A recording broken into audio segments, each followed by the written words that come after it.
do you mean Ursula or Ariel? You'll figure it out later. Hello, you. My name's Jonti.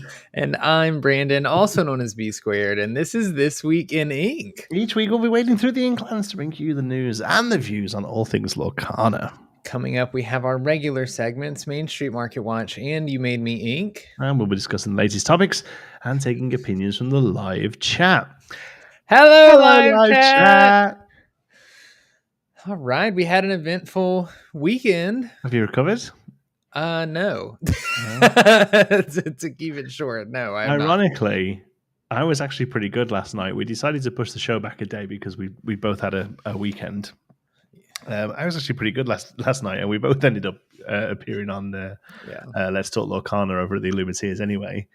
And so now tonight, I'm absolutely exhausted because I've just had a hell of a day. The goal yesterday was to skip the live stream so I would make myself go to bed early and then be ready for today and then the Lorecast tomorrow. And then I was like, I'll tune into the Illumineers. Then you told me that you're going to be on, and then I don't know, y'all started talking about something. It was around Chicago. I don't know what the topic was, and I was just chatting, and then I look in my Discord, and there's that little red one ping. I'm like, oh, he's trying to get a hold of me, and Liam had just dropped the link to join the stream, and I couldn't resist. So it's rough though when you're sitting there watching as well. You just, especially when they're talking about something that you're invested in or interested in, you're like, put me in, coach. Yeah, exactly. And I'm really, really bad about like jumping off of a live stream and then immediately going to bed. So like I probably ended around 10 or 10:30 here. Like it wasn't even as late as we normally end, but I just couldn't go straight from here to bed. So I was on my phone probably longer than I needed to be. And then had a full work day today, but the work day was pretty chill. So that was cool. Well, that's good. Mine wasn't, but we don't need to talk about that. Bard's asking, what are we drinking? Cheers. Cheers. Tell what kind of day it is because my water is from a canal. What are we drinking? It is from Great Lakes Brewery, which is in Etobicoke, Ontario, about an hour and a half that way. And I love it because I'm sure a lot of people here may agree it describes me quite well. It's called Pompous Ass. All right. Okay. There it is. Look at him. What a gent. What a gent. Not sponsored, but if you're watching Great Lakes, you can get in touch. Oh my God. We're happy to do an ad read. Are we? There we go. So Chicago is this weekend. Yeah. I don't really know where to start. Well, let's start at the very beginning. It's a very good place to start. Once upon a time. From our point of view, I feel, I mean, I'm talking for you here. You can tell me if I'm wrong. Sure. From my point of view, Chicago started when I got a message from the production team saying, Atlanta was great. Would you like to do it again? Yeah.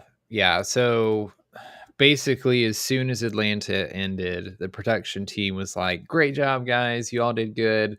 We're probably going to be contacting you for Chicago. And I was like, awesome. I haven't looked at a single set 4 card. Now it's time to study. So I'll be honest with you, I didn't even get that on the weekend of Atlanta. I actually had, and I'm happy to say this now with hindsight of doing Chicago.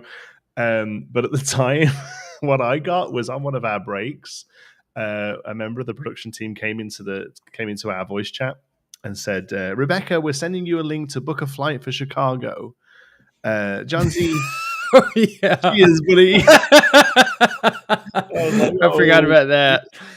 They messaged me later and said, like, obviously it's difficult, border wise. And I was like, honestly, I can't actually get out of Canada very easily at the minute anyway, because I'm waiting for my passport renewal from the UK. But I'm very up to doing this digital again. They were like, cool, we'll be in touch. So about a week later, that I got a message saying, let's go around again. So you're right. That was for me because we'd already done Atlanta, and Atlanta was sort of after the start of set 4, but yeah, using set 3. made a conscious effort to keep set 4 out of my head, to be honest, because I really wanted to be on top of Same. the set 3, right? Yeah, well, I mean, I was either going to play in Atlanta or cast. So either way, I just needed to be ready for set 3 and kind of ignore set 4. So I did my due diligence as a content creator of, making content over set 4, but that was about as much as I looked at it. Mm-hmm. Yeah, I mean, I was a little concerned because when I don't know about you, but like when I'm getting ready for a tournament and studying a format, especially if I'm playing, I study the format hard. I feel like I know the ins and outs of everything. And we had been in set 3 for 3 months, if not more at that point. And so set 3 was never really solved, I don't think, but there are a lot of decks that like you knew the lines, you knew the cards to expect in the deck, you knew what the couple flex spots and a couple of the decks were. So I felt like I was as prepared as I could have been for any set 3 deck that came my way.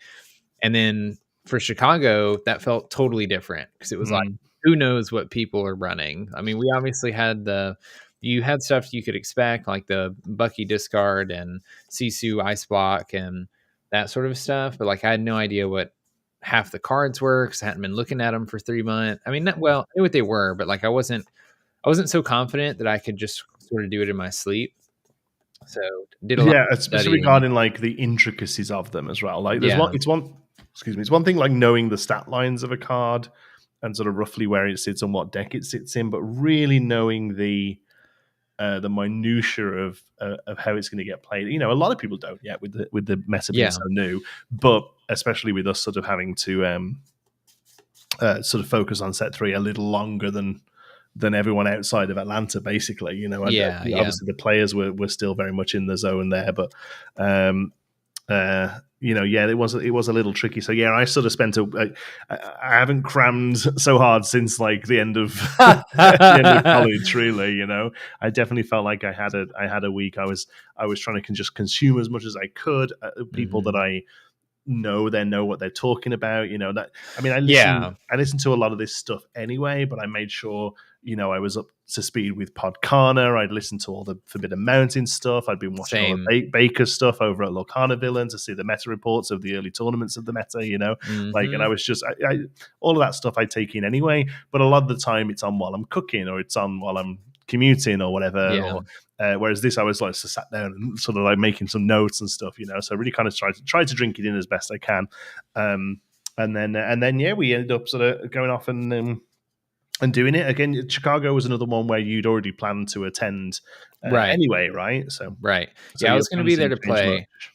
No, not really. I actually had already had my flight booked. I knew who I was rooming with, had all of that planned before they had even asked me to cast for it. So yeah, I was going to be there regardless, but had a great time casting there. I feel like the production team improved a lot. The actual stream, I think, was a lot better than it was in Atlanta. I think I, as a caster and doing my job, felt much more comfortable and like I knew what I was doing the second time around. And I think the event itself ran a lot better, and there were some changes that were made in Chicago from Atlanta, and overall I think it was a net positive from Atlanta. And not that Atlanta was bad, but there were definitely some bumps in the road, it being the very first Disney Lorcana challenge, and Chicago was really enjoyable.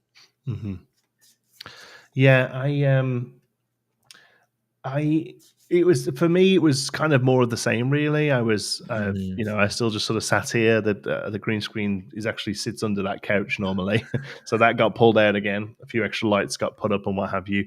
But otherwise, it was more of the same for me. Although this time we were both with different casting partners. Which was nice and sort of kept it fresh for us both, I imagine, as well. So how did that feel then? You were next to Rebecca this time. So I'm not going to lie. Well, let me start with this.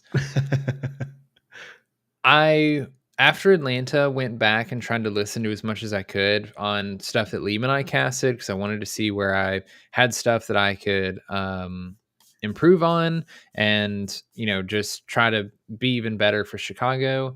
But I didn't have a ton of time between studying for that on my own and then studying all the new cards and not consuming all that content like you were talking about, trying to make sure I was up to speed with the new set. to go back and listen to a lot of what you and Rebecca had casted, because I don't know if the chat knows this, but Liam and I could not hear them in Atlanta the entire time. So every time Jonti and Rebecca were casting, I mean, we didn't know what they were saying. We couldn't hear them. There was no audio feed to that. Mm. But I did go back and manage to watch a couple slices of what you and Rebecca did.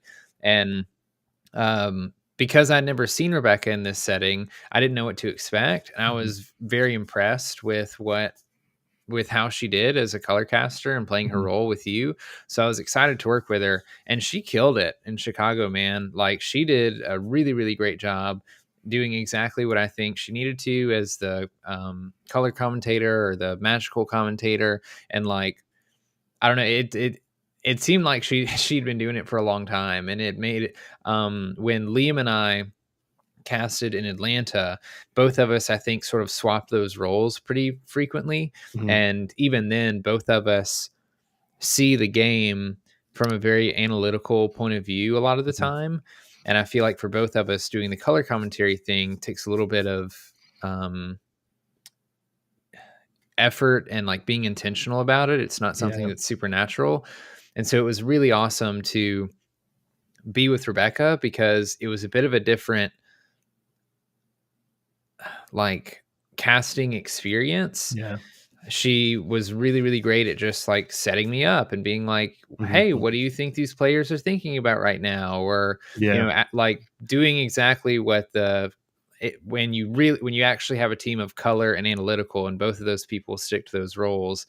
I'd never really had that before. And she did great doing it. And no, I completely agree. I feel like we all need our Rebecca, right? Like, and I think at the moment, at least, I know I'm actually, no, I don't know. That's a lie. I'm sure they are looking at bringing other members in, beginning sort of like rotating us around and stuff, and bringing other faces in. I think that's important. At the moment, I feel like we're all doing okay. I definitely agree with you that there was a big improvement from Atlanta to Chicago, not only in the actual event side of things and the team and the production team side of things. I think all of us were a lot better.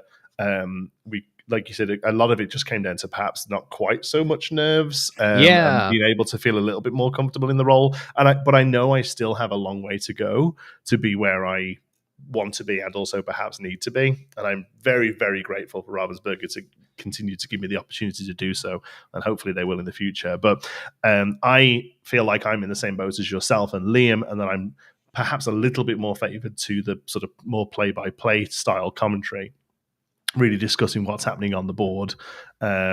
So yeah, it does help, I think, to have someone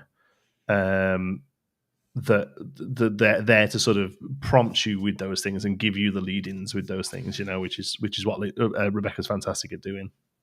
Yeah, like I've gone back. I haven't gone back and listened to a ton yet. I was able to go back and listen to some of the semifinal games to try to just, like I said, take notes on things that I thought I could have done better. And I was genuinely listening to Rebecca, taking notes on things she was doing as a color commentator in case I ever get put in that role again, because it was just like, I don't know. I don't know how to explain it. My brain's still a little bit of mush from Chicago, but I don't know what else to say other than she did a really fantastic job, and like helped me look really good also because of how good she did. Yeah. And doing it with Liam was also great fun for myself as well. Again, had that similar experience that you did in Atlanta, where we sort of both just kind of went back and forth with regarding the gameplay. And Liam's really good at coming up with the little quotes and stuff and squeezing those in. And we sort of had a bit of a play around with those in between games and stuff, But when it actually came into the commentary, both of us kind of focus on the game, perhaps. So, maybe I don't get me wrong. I don't think that was a problem. But there is something to be said about having one person there who's a little bit more sort of focused on the flavor, definitely. Yeah, we're going to catch up with a couple of bits in chat. Lorcana says, I feel like Jonti, you must have an eidetic memory if you focus on what you're consuming. I absolutely do. My big problem is that I have massive hyper focus on something, and it will push something else out.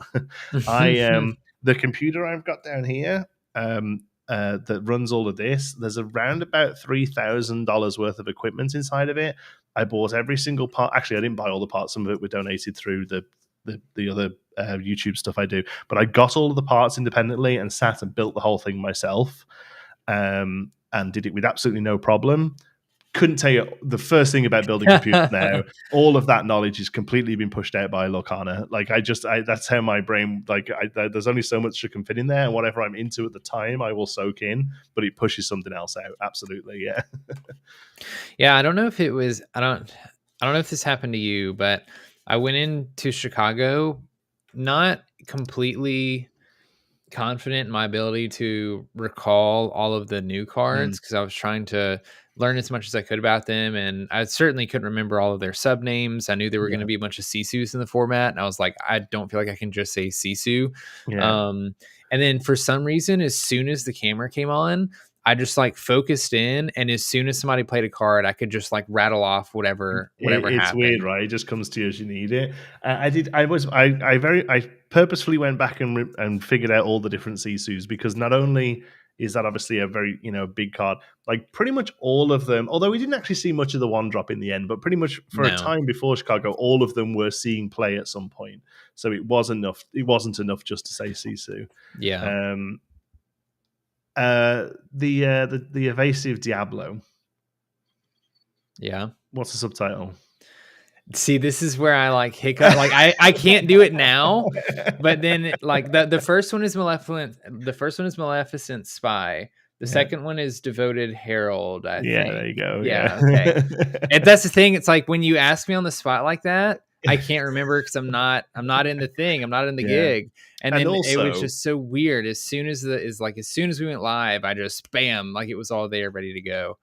the other thing I will say as well, we also had the incredible bonus of having Oh Hal my Brady with God. us. If there was one thing that there were a lot of improvements, that had to be the best one, in my opinion. Hal was a hero. I've been meaning to message him about this because just haven't had the time to like personally give him a thank you.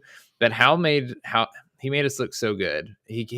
I noticed he was helping us as we were casting to either stay on track, or maybe like if we missed a card that got drawn or a card that got played because of glare, if he caught it, he'd throw it up on the screen for us so we knew what it was and we weren't guessing. If we were talking about plays and potential outs that people had for their games and we missed a card, he would throw the card up on screen, especially if it was in their hand. Yeah. Like helped out tremendously. It was awesome Yeah. to have him there.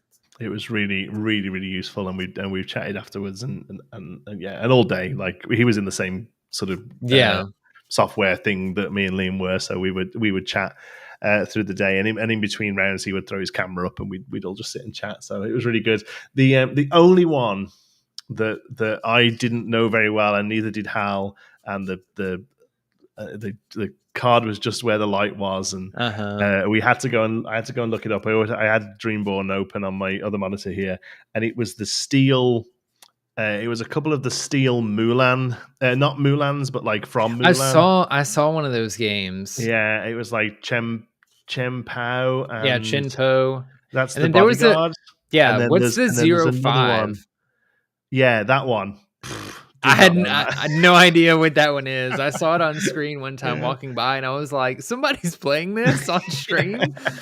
Oh my gosh, that was. I think it was day 2 as well. Yeah, I think it was. Yeah, no, it wasn't Ling with a 3. Yeah, but those then there's are the 3 another guys. one, Chifu. Chifu, there it is. Mulan was one of those ones. I definitely watched it a few times at the time, but it was. I very much wasn't one that sort of resonated with me at the time, and I haven't really gone back to it. So yeah, all of those I was lost, and not only that, like character wise I was lost, and then also ability I was lost as well. I was like, I think it's a, because I was getting mixed up with Ling, and I was like, I think it's like a lord, right, for heroes.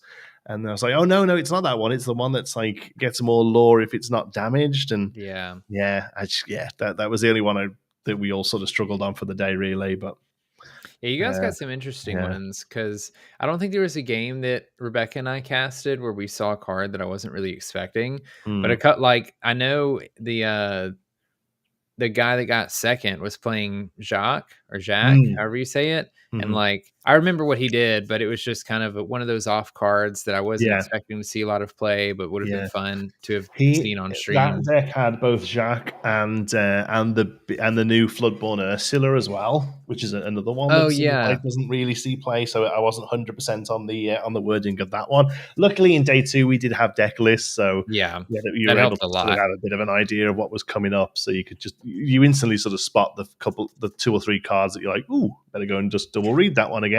A couple of the Sapphire decks running the Great Stone Dragon. That was another one where I was like, Yeah, I okay, saw let's that too. just go and double check the word of that and make sure I'm right up on it. So yeah. A few bits in the chat. We'll try and keep up with them if I can. So here's an interesting one there, because this has definitely been a point of sort of contention over the weekend, and the same with Atlanta as well. Really hope that eventually they go on live instead of being cast 2 hours late. I wouldn't check a hockey game if I had known the score before. Same thing with the stream. We see the results on the internet before seeing the match, and I think it costs the stream a lot of viewers, it goes on to say, but that's all I can say. Mhm. Thank you, Nicholas. So I have a lot of thoughts about this, to be honest with you, and I do wonder this is going to sound really weird, but I think because I'm British, I'm okay with it, and I'll tell you why. Yeah, I need you to explain that. The biggest sport in the UK is soccer, Football. Yeah. football. Soccer's fine. I live in North America. I don't mind calling it soccer. Soccer is actually a British term, actually, so I don't mind. It's short for association. Association Football being the first organisation that Oh. ran the sport in the UK. So Hold on. I'm gonna interrupt you for something because this is go. embarrassing but funny. Okay. So I learned just this past week or like this past month. Actually, I don't know if this is true. It's something I saw on the internet, but I was like, this seems believable. I did not realize why American football is called football. I totally understood why it's called football, like English football is football. You're kicking Mhm. the ball with your foot. The American football is called football, supposedly because the ball that they use is 1 foot long. Oh, Supposedly. I don't know how true that is, but as soon as I read that, I was like, yeah, I guess that makes sense. I feel like it's just because it was a derivative of football. It could be. I don't actively call American I usually try to say American football or English football Yeah. because I prefer English football, to be honest with you. I really don't like American football. But Franz agrees anyway. with you. Franz agrees with you, because there's Aussie rules football as well, which is more closer to American football, and it's all Mhm. it's all a little bit like rugby as well, right? But I feel like it all Yeah. just came from the same, like, but they originally they kicked around a pig's bladder, right? And then just like Yeah. these all sort of derivatives, Everyone came up but with their yeah, own rules. but anyway, football, soccer, English football, whatever you want to call it, is the biggest sport in the UK by a landslide. And there at the weekend, on a Saturday, within the season, there are Mhm. perhaps 25 big matches Sure. happening in that day, and there's no way easily to keep on top of all of them. You Obviously, you most talking about likely, through, like, Premier League or just also, like, yes. lower levels as Yeah, well? well, you'll maybe follow like a couple, like Premier League, and like the FA Cup might be on as well. There's Oh, a okay, okay. lot of competitions overlap with the leagues, Mhm. and I don't really follow it myself, but I know there's pretty much always some soccer happening. Yeah. It's very difficult for you to follow all of them. Obviously, you can sit down and just watch your own team's game, but then the other thing as well is that different leagues, different TV companies have the rights to showing those leagues. So you might need to have a subscription for watching some of them, and not for others. Anyway, the reason I talk about all this is on a Saturday night at 10 p.m., there is a show called Match of the Day, and Mhm. it's a 45-minute show or so that shows the highlights of the games, so that Okay. you will get 5 minutes, and it shows you the goals, the penalties, Mhm. the all of that, and you will hear on a Saturday in pubs, shopping centers, everywhere. You'll hear somebody's phone go, and they'll be like, "Yeah, don't say anything. I'll watch a match of the day." and like the whole day. I'm not, don't no, don't Yeah, listen don't to the tell me. radio. I'm watching Match of the Day, and you'll watch Match of the Day as live, and that's where you see the results, and then you'll be interested in the goals because they'll show the near misses as well, right? And obviously, Yeah, if yeah, you know yeah. the score, you'll know that the near miss is just a near miss. Um, so that happens a lot, and so for me, personally, I know that's a really long way around, but my point is, if you want to watch the stream and not know the results, it's very easy to do that. I was gonna say Like, it's pretty easy, I think. yeah, Because I'll be honest, so we are advised not to be on socials all mhm, day so that we don't spoil feature matches for ourselves as casters. Because of course, you want all of our reactions to be authentic, and yeah, we don't need to go into the match knowing who's won or who's lost. mhm, I still get on Twitter, like I still look at stuff, and mhm, I don't usually see who I like. I've yet to have been spoiled, and yeah, a lot of times I don't even. And maybe this is just a caster thing, and because I'm actively casting the game rather than mhm, sitting home and watching it. There was actually a really funny instance where Rebecca and I weren't casting. We'd gone upstairs to look around in the play hall, and we were coming back down to the feature match room because we knew it was getting close to when we needed to be on again.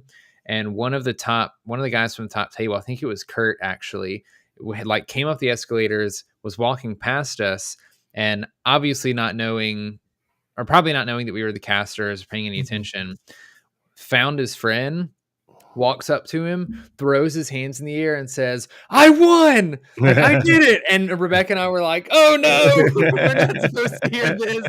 We're not supposed to It's know that." amazing. Yeah. um, but even then, like I don't even remember if we ended up casting his game or not, or whichever one that was that he had just played, but I realized completely after Chicago, we definitely did cast a couple games from Kurt, ones that he did win. And before we did, I'd never even I'd completely forgotten that interaction had even happened. Yeah, I mean the games are just kind of put in front of us, right? And they press Yeah. play and you start doing them. So it is what it is. Yeah, but I'm the same. I avoid Twitter through the day and Twitch chat through the day. Um, and you can just watch it and enjoy it. It goes as far as saying, honestly, that the production team won't even tell us how long the game is. Like No. they won't even say like when we're sitting waiting for our next round and Brandon and Rebecca there, they won't come to us and be like, oh yeah, you got about 15 minutes because they don't even Okay, want us to wait. know how Okay, long no. the So they game is. definitely tell us that. Yeah, they will like once it gets going, but sorry, no, the other way around. They won't tell you how long you're going to be on for. Oh yeah, Yeah, yeah. sorry, that's what I We mean. don't know that. So when they say, "Oh, here's your next round," it's this person versus this person. Their current scores are this. Um, the only thing they'll tell you is if there's a judge call coming, or if there's Yeah. a long lead time or something that you have to deal with. But yeah, they won't even say, "Oh, and you're going to be on for about 15 minutes, or you're going to be on for 35 minutes." They won't even tell you that because even then you can start thinking, "Oh, well, this guy must win in two." Then so And they so won't and even let you know that. I want to talk about some stuff too because I've heard this a lot between Atlanta and Chicago. A lot of people saying, "Oh, I really wish it was live," and I don't think people understand. Maybe they do. I don't know. But if we did things live, the stream would look very, very, very different Mhm. and probably worse. I Like think so as well. Yeah. you get to watch back to back to back to back to back to back games all day because they're recorded. And what happens is we start probably 2 hours or so Mhm. after all of the players start round one on day one, and we start maybe an hour or two after the day two players start so that they have those backlog of games that we can play.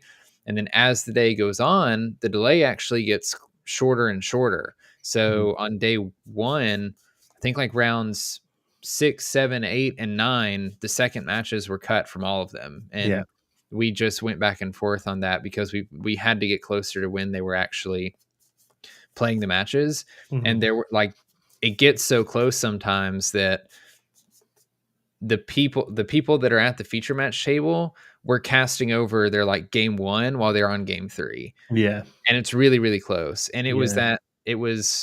it had to be pretty close for the finals, like within an hour, within Yeah. 45 minutes, I would say, of when you guys were casting the finals and then when it was done. Yeah, yeah, it was. I know that they were still recording the last games while the first ones were going live.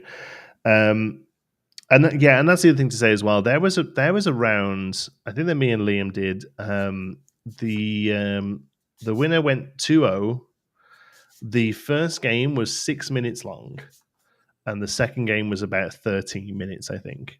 So if we'd have casted that live, you'd have been on a be right back screen for about 40 For minutes 40, after it. yeah. Yeah, basically while we waited for it all to switch around and have more people. So that's why they do it. Yeah, and or you have to watch the casters do something silly like Yeah. open packs for 45 Yeah. minutes. So Just I mean, fun to talk about. I'll talk briefly about Lille because I was able to watch some of Lille before it was on the mornings of the Atlantas, and Spessy and Baker were great.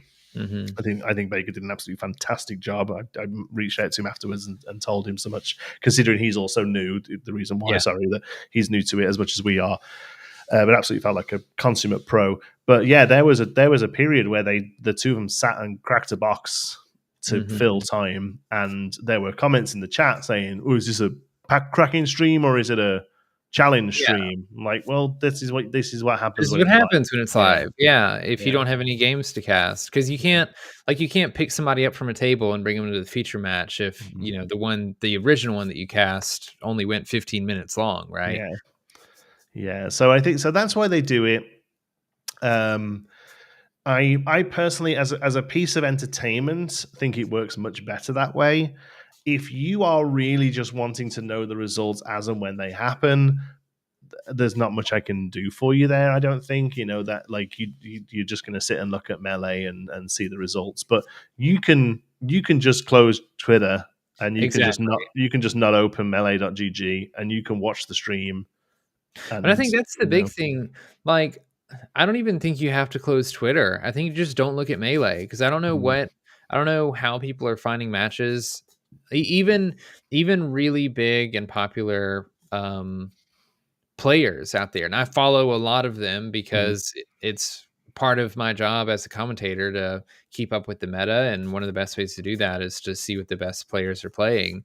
And like I said, most of the day, I'd still check Twitter and I'm not getting spoiled. Like, say Zach Bivens may say, "Oh, I won round 6," but like he's not on stream, so you're not Yeah. going to see his round I 6. did. One thing I will say is actually I saw DeCandio's tweet at one point later on. Like went back and saw it, and he actually put like round 2, 2-0 or whatever, and then I think it was like round 4. I was on stream, so I'm not spoiling it. So that Yeah, was and that's like awesome. he Like, that didn't is even actually great. tweet the results. That was fantastic. But And I like think there was he another shouldn't be time. expected that he does that. It's just nice No, that he but does it's like if he's listening, it. that's awesome Yeah. because it helps. I think it helps people want to watch the games on stream, which I Mhm. also think is what some of these players want when they're put on Yeah. stream. Like they want people to watch them. There were a Yeah. lot of people that asked me in preparation for Chicago, what their chances were of being on stream, or if I could try to get them on stream or whatever. And there was another tweet that he made that wasn't that one. I think that was on day 2 where he was going through like what he had done, or maybe after he had lost out of day 2, he didn't tweet about it until after his streamed match Mm. was streamed. He was like, I won this round, and then parentheses already streamed, and then like moved on to the next thing so Yeah. that Yeah. that wasn't spoiled. And I think that was really cool. Yeah. Espion says people were spoiling in the stream comments. The mods were good about removing the comments, but didn't stop people from doing it, unfortunately. Well, I just don't look at Twitch chat. It won't add anything to the day. Yeah, it's hard. I can't really give much of an opinion on Twitch chat other than what I've seen from other card games. Because luckily for us, we're not shown Twitch chat when we're there on site. Because I hear it can get kind of dumb sometimes. It's But Twitch chat. Yeah. I don't think particularly Lorcana Twitch is any worse than anything else I've seen, but Twitch chat is Twitch chat, right? Like always has been, always will be. And you will sit there with 2,000 people watching the stream, and there will be just 15 names in the Twitch chat yeah, just shouting at each other. That's it. It's not a fair share of the population. It's not a good example of what the community is actually thinking, not at all. and it doesn't benefit you for every time they all scream and shout about a misplay. They scream and shout about something that was wrong, like that they Exactly. think should have happened that shouldn't. Like it's just a small group of people shouting into the void, and you can quite easily just turn it off, and you'll have a better day for it. Yeah. And I'm not even saying that as a caster who, when some of the comments are negative towards me. I would say that just as a viewer. Right. I've Yeah. never enjoyed. There were a lot of I've never people. enjoyed it. There were a lot of people that I saw after the fact, like in Discords and on Twitter and etc., that I saw making comments about I'm just closing Twitch chat. Like I just have to close Yeah. Twitch chat. I saw it hours later, but saw that people were just getting fed up. And yeah, I think you just enjoy the stream a lot more if that's what you did. Honestly, if you want something like that, find a Discord that you really like to hang out in and like comment on the games in the Discord with a bunch of other, Lorcana people, or like a Lorcana specific Discord, because you're more likely to find people who are decent humans who may also be like watching the game, Mm-hmm. in there, and you can have better interactions. Yeah, absolutely. Pablo, we say obviously kind of especially mixed in with you all, as well as your digitally casting games in Europe. Yeah, I think the main reason I don't see that happening is that it's very segregated. Ravensburger in North America and in Europe are all like almost separate companies. Honestly, like it's all very separately organized and ran, as you probably expect, really. But yeah, so it's a different company doing the streaming focuses there. I'd be interested to see now. There's a couple of North American ones under the belt, whether the European stream will look at the and vice versa and sort of pull bits Yeah. out from both of them that they liked, But yeah, I would. So me and Baker actually did collaborate a while ago, and it was on a video that didn't work. Like technically, the I lost the footage. The footage was corrupted, unfortunately. We've never been able to sit down and do it again. But I'm a big fan of his, and we chat quite a lot. And also, like the other reason I don't think it would happen is that from like a logistic point of view, I think Leal started at like 4 a.m. for me. I was about to say the time zones are wild, because even for us, like, I mean, well, our call times aren't till a little bit later, so I don't technically have to be there. But I'm both for Atlanta and Chicago. I was rooming with players and judges, and so like I'm up early. I'm at the venue early, and then we're going all day, and we're not ending until later in the evening. So it would probably require some of the EU people to be up pretty late or up super early, or vice versa, also. right? Yeah. Jason Fernandez, Twitch chat is great for reading after you get absolutely destroyed on stream and seeing people sympathetic to your misery. So Jason is a friend of mine. I got to meet him. Oh, did you? Awesome. Yeah, I got to meet him day one. Awesome guy, absolutely awesome player. Was on stream for round one of day one and did not have a good matchup. No, Went on to continue having a pretty good day overall, but yeah, it was not a good day one. I will say this, Jason. I genuinely think if you genuinely went back and had a look at the chat and they were sympathetic towards you, then that is an anomaly, because normally the Twitch chat is full of incredible players who absolutely never ever make a mistake and never lose a game. So yeah, it was, by the way, just on this topic, every single person that walked up to me and said, "Hey, I really appreciate you." I saw Zoe, I don't know if you're here. I saw way earlier in the chat. You said yes, I missed that at the time. I apologize. I appreciate all of it. And then also, so I have to say this, Zoe, it wasn't awkward at all. If it was awkward, that was partially because when you came up to me, you're like, "Hey, I messaged you on Discord a while back," and then I panicked because I had no idea what you were talking about. But you said that you were watching the stream, and there were plenty of people that came up, both in Atlanta and Chicago, that recognized me from This Week in Ink. And all I can do is say thanks to everybody for the support that y'all give us, and half of that is why we're even in the positions that we're in. So it's awesome to meet everybody, and thanks for the kind words. Absolutely, yeah. Nathaniel here says our league had our own commentary in a separate chat discussing play discussions, decisions, and decks. Twitch chat was nonsense. I think it's a great idea. Yeah, I 100% just go and just get a group going of friends and figure it out that way. Yeah, yeah. Oh yeah, I did actually see this because this wasn't on my game. There was one guy bragging for a solid 30 minutes about winning winning a set championships, wasn't it? And how he would never miss his draw for Diablo. Yeah, he was going like, I'd never miss the draw of Diablo, and there were people saying, oh, everyone makes mistakes, and he was like, Yeah. I actually I did Actually, win I a set don't. championships. I did win a set championship. But then I actually kind of laugh because at that point, that when the chat sort of turns on itself, it's actually quite nice because then all the comments were like, "Yeah, you and 3,000 other people today, like, get a grip." Yeah. Yeah. Yeah, so that was quite fun. Yeah, it's definitely interesting. Yeah. Jacoby says, "Good getting to meet you in Chicago." Yeah, Yeah, talking to me. spent a lot of time with Jacoby. So that was awesome. Overall, just to reiterate, I had a really great time. I definitely felt better about it than I did after Atlanta. I felt like I had improved myself, Mm-hmm. and I think the whole thing got better. From what I hear on the floor, it was a lot better. The sort of side events and all of that sort of stuff, Yes. tickets and all of that, big improvement. I was going to talk about that a little bit. Mhm. So something that really fun happened. None of the players knew, none of us knew that the change to prize tickets was going to happen until they were sat down for their player meeting, and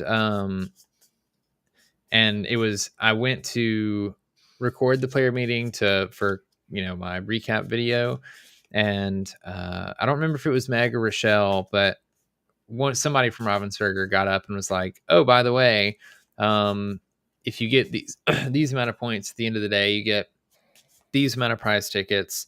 And I remember at the end, it was like, if you get 30 points, then I think you got 20 prize tickets, which I believe was enough to get one of the non-foil promos from the prize wall. And players were very happy about about that. Excuse me, because there was roughly an 85% like great. Sorry, there was an over 85% player retention at the end of the day. Like 85% of the players were still there playing, at round 9, which was absolutely insane to see all day. I remember walking up in between matches for like round 7 or round 8 or something and seeing the room was still full, and it was awesome. Yeah.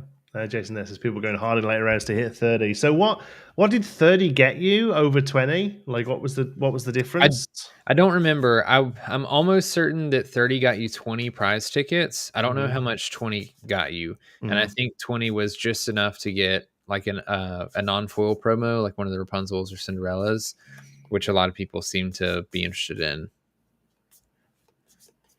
Yeah, I think 30 got you 20. Yeah, 30 was 20 tickets. But what I think that was enough for one of the cards, right? I think wasn't that how they were? 30? That's what I was saying. I think one of the non-foil promo cards were like 18 tickets or 20 or something. And then 20 got you 14. So it was worth sticking it out because basically from 20 points to 30 points, because basically 1, 2, and 0 would get you pretty much, if you got 14 points for 20. No, sorry, you got 14 tickets for 20 points. Sorry, so you need like 3. You still needed quite wins. Yeah. But you haven't got to go and line up and sign up and pay and sit down. And I think also actually that late into the day that the side events had slowed down for day 1 as well, right?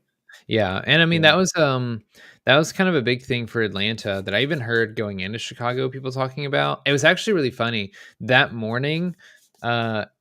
In our condo that we stayed in, Adara, Jay, Teddy, Lee, and Nive and I were all talking about how, man, I really wish they'd give competitors prize tickets because, you compete all day and it's not until the very later rounds where you really know if you're out or not. And then you waste all that time not doing side events for the prize wall stuff. And then they announced it that day. So it was pretty cool. And I will say, I really like the change because it's just another thing for people to shoot for based on their level and experience as a player.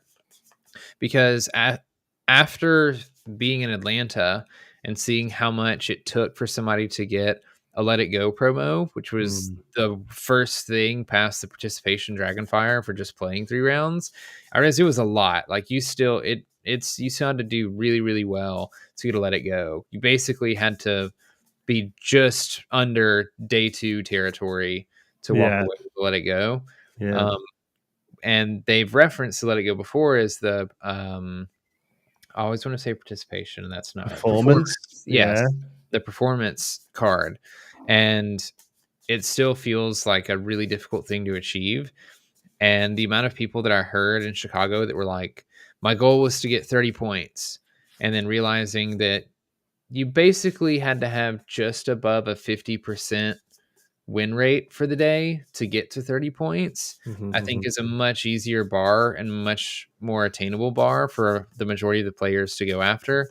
And there were a lot of players that seemed really satisfied with themselves after the first Yeah, day. than And they were able than to actually continue. having to get like 2 points under the top 64 Yeah. really was 128, right? Like it was literally that close, wasn't it? Yeah, it was super, Yeah, super close in Atlanta. yeah. So I really like the change. And it's just another example of Ravensburger listening, Hmm. honestly, to Yeah. player feedback and then making changes for it. So Paparupi says that the last of side events started at 4, which was around the end of round 4 of the main event. So yeah, at that point, if you would round 4, let's be honest, round 4 is kind of when you know how well you're doing for the day, right? Like round 4 or 5. So at that point, yeah, you can decide to be like, well, that's it. I'm playing for tickets now, and sort of really just going to try and get the last few wins as I can to get those 30 tickets. it's a weird spot because if you win your first couple rounds, Hmm. like it's really only that way if you lose your first 3 rounds, Sorry, basically. that's kind of what I meant, really. Yeah, if you're not doing very well, but round Yeah, 4 is which and you've got your Dragonfire. that's not like a ton of people, and Hmm. like there's going to be way more people that haven't lost enough games that far into the day to know whether or not they should just drop and save Mhm. their time and go to to side events and start earning prize tickets.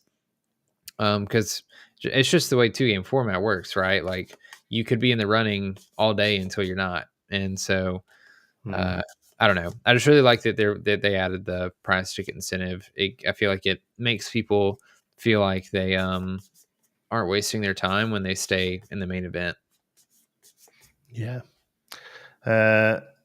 Jacoby says, I'm really impressed with the fast turnaround for these kind of changes. I thought we'd start seeing some minor things for Texas, but it was great. And then so much discussion in 2 weeks. Yeah, they were killing it in those 2 weeks. Honestly, like we only really saw it from the production side of things, but even Yeah. there, they were constantly looking at reiterating and tweaking and stuff. And a lot of the UI issues they had from the first event was because Mhm. they were trying to grab stuff from Melee directly, and it just wasn't really keeping up and doing what they needed to do. So they got a lot more of that, much better down in the next one, and yeah, just a lot of improvements all around. I think it's awesome. I'm excited to see what the rest of them look like. A few people have asked in the chat about whether we're doing more at the minute. That we can't say anything, unfortunately, and Yeah.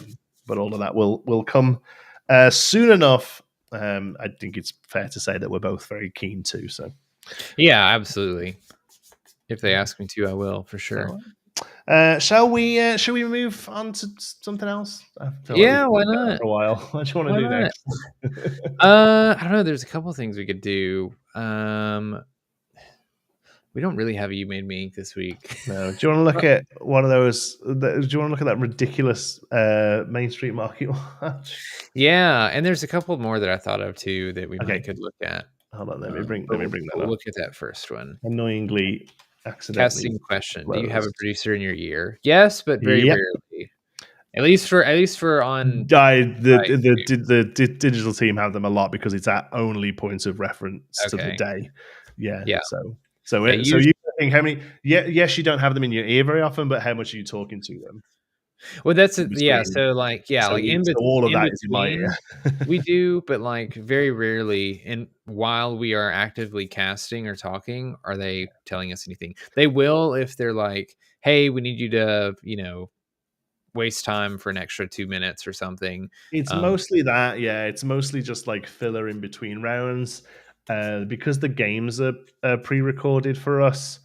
Anything you would expect the producer to give you is usually on like there's like a little show notes that you get, and that'll be something like, oh, judge call at minute 18. yeah. It'd be like that kind of thing, rather than it coming through your ear. It's usually prepped as you're going in, but they won't give you any details so that No. you are casting it fresh. but they'll just give there's just a heads up because usually the footage will sort of cut forward or whatever, So, but yeah, there's somebody in your ear saying, "Yeah, back in 5," or "Pad, we're not ready." All that kind of thing. What you'd expect, yeah. Yeah.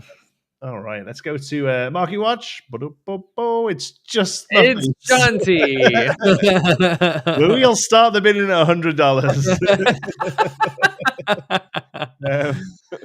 Do we Why have any is that not takers? working? There it is. There we go. So, normally so we'll always say with Mainstream Market Watch, we are not financial advisors. This is not financial advice. Don't But listen to me. normally we are sort of pointing out things that we find interesting and perhaps sort of offer a look into this for you to take on it as you will. I'm putting this up because I want you to tell us all why this is happening. Yeah, I had no idea this was happening until I saw more people tweeting about it, and I don't really understand why, other than there's a lot of debate right now, at least in Sapphire Steel world. I don't know if it's also happening in Ruby Sapphire on whether or not One Jump Ahead is a better play than Mickey Mouse Detective. Mm-hmm. And I don't think people really have the answer yet, other than they both just sort of get you to the same place. It's just more preference. But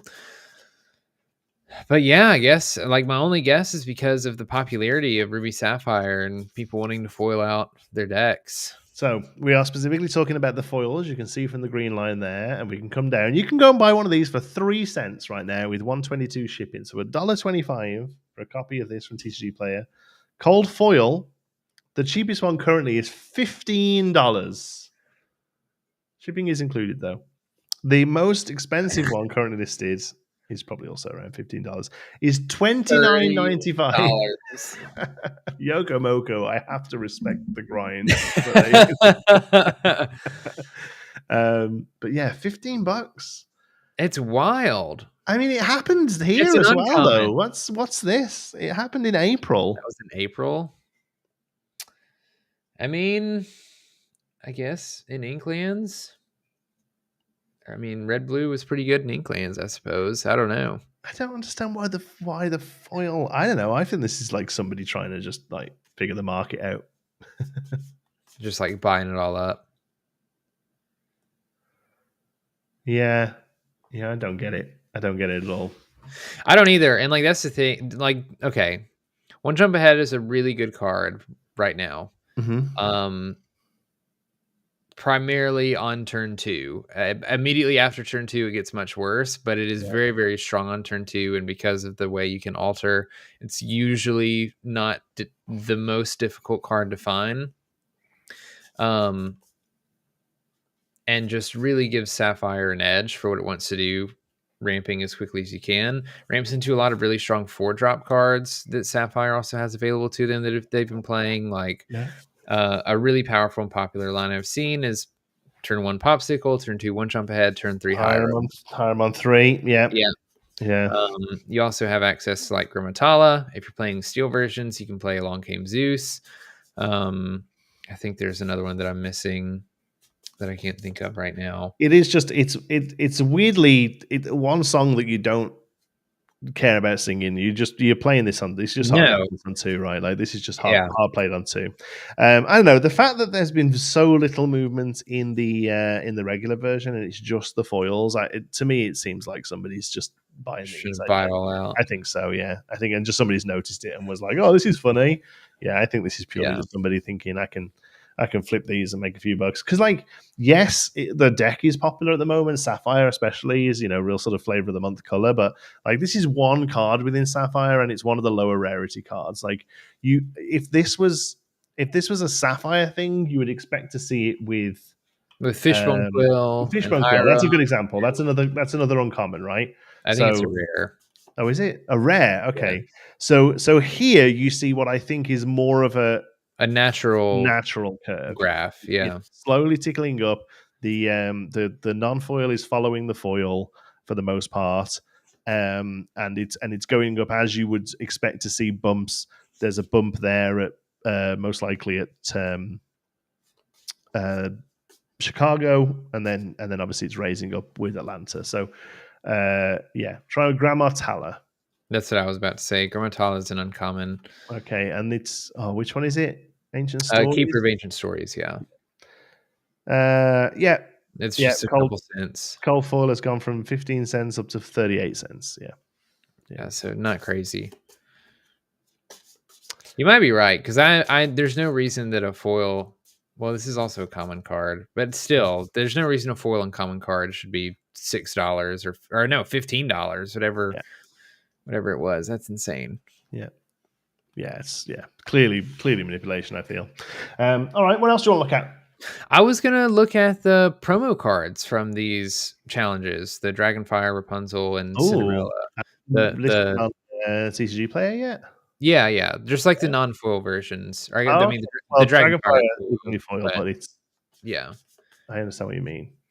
Out of stock, market price 105. Okay, Wait, well let's are just you in check. the? Are Yeah, you yeah. here in the I'm in States? states. That's weird. I have 33 listings. There are 33 listings available. Clear filters. Oh,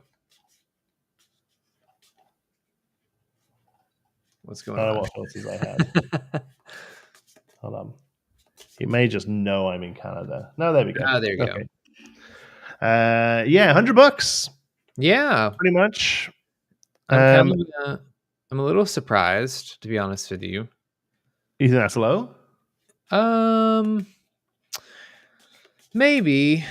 Honestly, I think this is where I would expect it to level, but since there's only about, I mean, since we've only done 2 of these events, 3 if you count Leal, but this is TCG Player, so it's mostly North America Yeah. listings. I don't know. I thought they'd maybe, for what some of the cards like the Rapunzels and Cinderellas and stuff were coming out the gate, people were paying for. They've dipped kind of quickly. Yeah.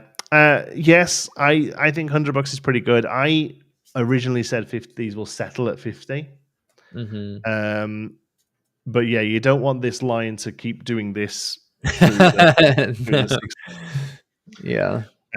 Yeah. So 100 is maybe there a little early. I think Dragonfire is going to hit 50 and then start trickling back up afterwards. Yeah, assuming that next year we see a different Get a card. different. And this is done after the 10. James Turner says there was a guy walking around offering 80 USD cash on the spot to anyone passing by, and he bought like 50. Wow. Yeah, like he's obviously going to be happy to sit on them, or well, he might not be happy to, but I think he's going to have to. I think these will be 50 by Vegas. I think. Oh yeah, I think easily. I'd be like, to be honest with you, with the way that the graph is going down, I wouldn't be surprised if they're 50 by Fort Worth. Yeah, like after Fort Worth. Yeah, maybe. So it's interesting that you can kind of see with the graph that obviously, like the day they were put on, May 24th, there was a little hover here, which was well, what was that then? What was that? June 2nd, where they started to peter out a bit. Just like a week after, basically. Do we think? Yeah, I think it was probably a week after Atlanta. And they just like the initial hype, and then it started to slow, and then we get towards and got a huge influx of more, and it just raced to the bottom. Yeah, they're very beautiful cards. So, as somebody who has one, 2, I have 2 now. Yeah. All right. People in the chat may have 1 or 2. What are you doing with them? I don't know yet, to be honest with you. I wasn't expecting to get any of these. Both of them have been essentially gifts from Robin Serger as a thank you for like choosing not to play and cast and, do the hard work that we do. I say hard work, it's all just fun, but I don't know yet because I'm not really much of a like playset collector. Like I'm not out here getting enchanteds through my whole deck. One of my Dragonfires is signed by Ryan Miller, so I'm just going to keep that one, and then the other one's not because Ryan Miller wasn't in Chicago. But I have 2 of Dragonfire, Rapunzel, and Cinderella, the non-foil ones, and I'm tempted to sell them, honestly, to just make a little money back and help continue to fund either the channel or the trips. Yeah. So I always like to keep my firsts. So like I still have a seconds to Oh, Tribe Star, but I'll sorry, never. Oh, that's the wrong thing. What that's the not what I heck? was looking for. I saw Rapunzel promo. Rapunzel. Gifted Uh, with healing. oh, she's in Force Will as well. There was no image of that one. Rapunzel. Gifted with healing. But I want the right one. See, that's not it. That's going to show us the regular one. Oh, no, it shows it Yeah, there. Okay, sorry. yeah. I thought it would show them both separately. Yeah, 160. Which is a lot less than what it was originally selling for. Oh, yeah. I Oh, don't know wow. what. Yeah, Yeah, 3. Mm. yeah. So they're dipping fast, and I think we're past the point of the if you want to make money on them, sell them now, kind of thing. Yeah. I don't know. I say Yeah. that if you Or sit on them for a year. yeah, well, Yeah. I say that, but if you paid $12 for a draft, or like Yeah. whatever much you spent for your side events, and you got enough points to get these, you're probably making money no matter what. But don't expect these to be selling for $300 or $400 like they were, day one in In a few Atlanta. months. Yeah. Yeah, Yeah. Thomas, hi. Let's see if I can bring his comment up. Glad I was able to tune in for a bit. yeah, Thomas, for you who don't know, did very well at Chicago this weekend. Playing Ruby Sapphire, came third, I think, overall. yeah. I think so. Yeah, and Great we did run. actually chatted about having him on the show tonight. Unfortunately, he was unable to get out of work, but we'll definitely have a look at getting him back on in the near future. So, is anyone surprised that the non-foil cards would drop in price? I don't think so. I don't think so. No. I was more or less interested to see where they would fall because Yes, where I'll they be go to. honest, every single time I've guessed where I thought a card would land in Disney Lorcana, it's always landed higher than I thought. Mhm. Um, and so I was I eager to see where these are landing. I'm kind of surprised at how low these are sitting, um, compared to the Stitch Rock Stars. Honestly, Yeah, because that's kind of my thought. It's hard for me to guess how many of these are out in the wild Mhm. versus, let's say, how many enchanteds get opened every set, Mhm. like an individual enchanted. Like these are sitting roughly around the same price, if not lower than a general enchanted card General is. Enchanted. Then you would pull. So I don't know what those numbers look like. Like, do you think there's more of these non-foil promos out than there are the other cards? No, I think that the fact is that these are still available. Okay. Yeah, I think the fact is that people are going to sit there and say, "Oh well, I might get a ticket to to Vegas, and I'd probably do all right in a draft or two." And Yeah, like I I could think get that's one. probably what the thought is really. Like Stitches are done, Stitches but haven't like gone up Stitches, either, by the way. no, but they haven't really come down much, Yeah, have not they? much. They've Not so they've much. gone down a little. Like the current listing that I see is 455. Yeah, They were hovering around like 600, I think, yeah, just after yeah. sentience. 455. So they have come down a little. Then I mean that is a lightly played one. Well, you kind of have to consider them all lightly played because they were None of them were. shockingly packaged. Yeah, Yeah, the closest near mint one is still 5 there. The near mint as the guy paws all over it with yeah. no I was sleep. about to say is getting those thumbprints all over the guard. um, but yeah, I suppose it has actually come down quite a bit. But yeah, you'll see actually that the big increase was during the champs, Yeah, right? yeah. And then they've actually come down. So that's interesting. Yeah, that surprises me a little bit. But even still, yeah, I feel like I feel like this Rockstar was harder to obtain than those. Well, no, And sorry. the I non-foils. think that those are at the moment harder to obtain than this Rockstar was. Oh, really? Yeah, because in theory, because you could have gone to 8 store Yeah, champs yeah. and played well, whereas to get one of these non-foil cards, you've got to go to an event that are selling out instantly, of which there are only 6 in the continent. and then still Still, perform relatively well. yeah. Yeah, like you still have to get enough points. And if Yeah, you don't get enough points for them in the main event, then you've got to do well enough in side events. And there's only so many of those that you can play yeah, each day. yeah. Yeah, it's Someone weird. says I might send my Stitch off. It's pretty crisp. You should do. I Mine's was about to is say, utter is not good. both of mine I couldn't think of a non-sweary way of saying what I was going to say. both of mine are in a state that I would not like. I don't think it'd be worth sending off. So if No, you think yours is worth sending off and it would get a good grade, I would say do yeah. it because I don't think there's very many of them out there. I think you'd be happy with a 9 on them, honestly, because yeah, mine Yeah. is absolutely terrible, and it was like packed to sleeve, like it was packaging to Yeah, sleeve, that and was the it's still thing. awful. The one that I still have that wasn't the first one that I earned, like I got the pick of the lot. I got to Yeah, look through the 4 of them and pick which one it was, and I picked the best looking one, and it's still like not worthy to send off and get graded. yeah, no, I agree. All right, there's Main Street Market Watch. We can do something else now. Sorry, I'm so unprepared today. So someone asked if we were gonna do a pack battle. Yeah. You wanna just go ahead and Oh, do that? Do yes. you not have one? I left it in the car. Oh, then go get it. Where? How far is the My car? I'm on the 6th floor of an apartment building, and my son is in bed, so now I can't. Oh no. Wait. I'm thinking if I have anything. Should we do Inclans versus Ursula? I have a pack of Inclans. You can. I'm down.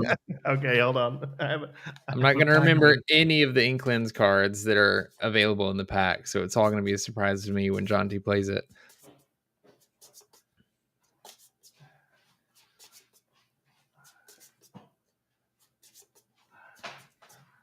Oh. What is that? So I'm going to explain this first. So first of all, I slipped and fell into the fridge as I went, but also, so I had this set up. So I've got like a little bookshelf there with some stuff on, and I had this set up on the bookshelf. And then my plan is to use it in the background of videos, but I don't do that much like on camera content really. But my plan was always to have the most recent pack in here, Mm-hmm. and I updated it. But this is an Inkling. actual pack of Inclans. I bought this at the convention. I saw it and it was like it's like the holding like an alpha Pokemon pack or whatever. But Yeah. I was like the display though. Yeah, and I'll put that in the background. So this is what I have. Okay. Rogers, thank you so much for the donation for Brandon's and Jonti's Toronto trip. Oh man, thank you. I need to update my passport for that. You need more than $20 as well. I have the so before Chicago, I printed out the form to update it, but I have to submit a photo, an updated photo of myself, and there's like all these requirements, and I just haven't gotten around to taking a good photo because apparently just to update the passport, you can't go anywhere anymore. Like you have to mail everything in. Oh, really? And it'd be so much easier if I could just show up to a post office and then they take my picture and then I can submit that. So as soon as I can force myself to get a decent picture for that, I'm sending it off just in case. You better do it because if I find out that you could have come here and the reason you didn't, that's exactly why. Like, I feel like if Jonti doesn't get to cast in person, that turned my lights off. Something we're missing an opportunity. But on top of that, if I'm able to go to Toronto and cast with Jonti in person and see him, that has to happen. We're making it happen. Yeah, exactly. I would be very annoyed if if that doesn't happen because of that. Right? How do I get my camera up? Oh. Passports take forever, don't delay. I know. That's why I was starting to do it before Chicago. My problem is that I have to because I have a British passport still, and I'm currently updating mine just because it ran out, and it has now been 8 months, and I still haven't got it back. Yeah, and I'm trying to get in touch with I don't know, a consulate. I feel like it's the sort of thing I should speak to a consulate about, and I'm just not able to get through to anyone. It's gross. Yeah. All right. So how am I going to set my camera? All right. So I asked before the show, as we were going live, Ursula or Ariel. A lot of the chat said Ursula. Mm-hmm. So I'm going to take that into account. But for those of you that weren't here when that happened, I'll give you a minute to decide which pack I use for the pack battle while Jonti gets set up. I'm set up. Jonti just got Piglet. Yeah, you ain't Piglet. It's mint condition Piglet. Mint condition Piglet. Ursula's ahead. We're not going to waste too much time, so we can go ahead and get into it. But okay, there's still a lot of Ursula. Really fancy angle of a beer getting poured as well. Ursula has the Enchanted. I can't wait to raw shuffle this Enchanted. The one thing I will say is the pack I had got, which wasn't Ursula's return pack. I was not particularly looking forward to opening it because I actually bought it Saturday, thinking I wasn't going to be around Sunday, and we were doing this on Monday. And I had it in my back jeans pocket and completely forgot about it, and had it in my back pocket all weekend. So, like, I'm kind of hoping it's trashed when I do open it, because if there's an Enchanted in there that's just bent and scuffed to hell because it's been in my jeans all weekend, I'd be very annoyed. All right. I think Ursula's went out, so we're going to run with this. Now, the real fun thing is going to be if there's an aerial pack inside. Oh, it's a blister. Yeah. Cheers. Oh, come on. Let's not rip all the cards up. This is what I played in Lille. Oh, it is in This is what Ryan was doing in Atlanta. Yeah, Ryan makes you crack 2 packs. Corporate guy making you pay double. So here's the thing. I like the rules. I like some of the rules that they implemented for the pack battle. I wanted to test if it still works with just the one pack. Because the thing that I love about a pack battle is you only need one. You can go. It's the name's pack battle. Exactly. It's a single pack. You just go, you pull the trigger, you and your friends get to open something, and you get to play with the cards. With 2 packs, now you're starting to ask a lot. All right. We're already paying extra for these packs. Yeah, exactly. So these 2 packs, like packs that I don't particularly want to open at this point, really. We're doing it for the gram, we're doing it for the content. But so pack battle for me. But we do like the fact that the ad card is your first ink. Yes, I do like that. And all of the uninkable cards are inkable. Yes. So because there was one pack battle we did recently where I got a mob song in the thing, and it's like, okay, well, I just physically can't ever play this card. Does this mean I'm 1 ink up on you? Oh, I don't know. I'll let chat decide. I don't think that's fair. I think one of these has to go away. But yes, I have 2. So that's going to come down here. I'll get rid of one of them, and then we're just going to shuffle. So yeah, I hope we don't have a Enchanted. I'm just pushing these cards as hard together as I can. Mush them together. You say, let me get rid of the. Sorry, Rogers, I've left you on screen for ages. There we go. Okay. It's a one job ahead. Sorry, guys. Ryan makes the rules. Yes, but this is a community-driven format. I'm sorry. Like, we're the OG pack battlers here. I know we did it because we saw it written down in Lille, but that was before anybody knew about Ryan's rules. Yeah. Akito, wait, literal pack battle. Yes, we play the game with a single pack. So, just to go over the rules again, you draw 4. Yep. You can mulligan. Uninkables are inkable.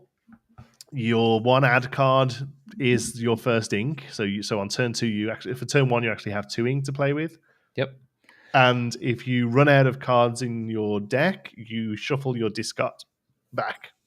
So you can't be milled in pack battles. Yep. Is that right? I think you got it. All right. Okay, we're rolling for first. Yeah, we should. We should. That's the rules. I just rolled an 11. 6.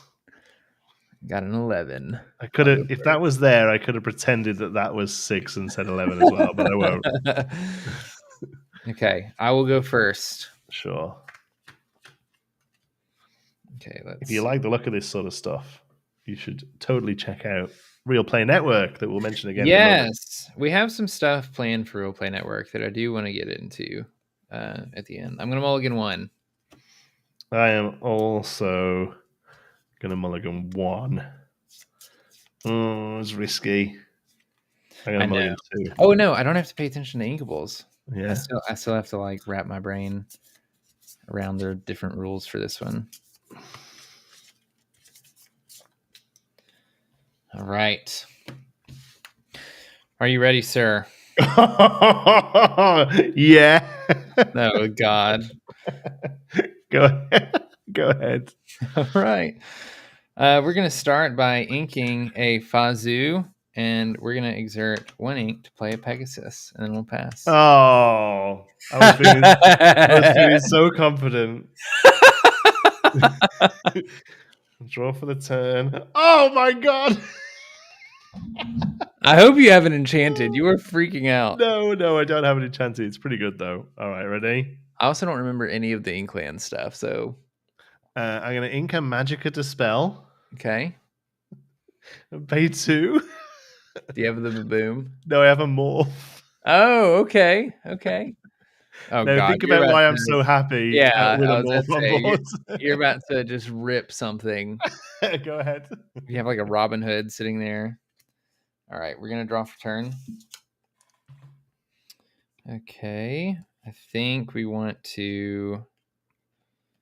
That Pegasus is just going to win. I'm going on about how fancy this is, but that Pegasus is just going to win.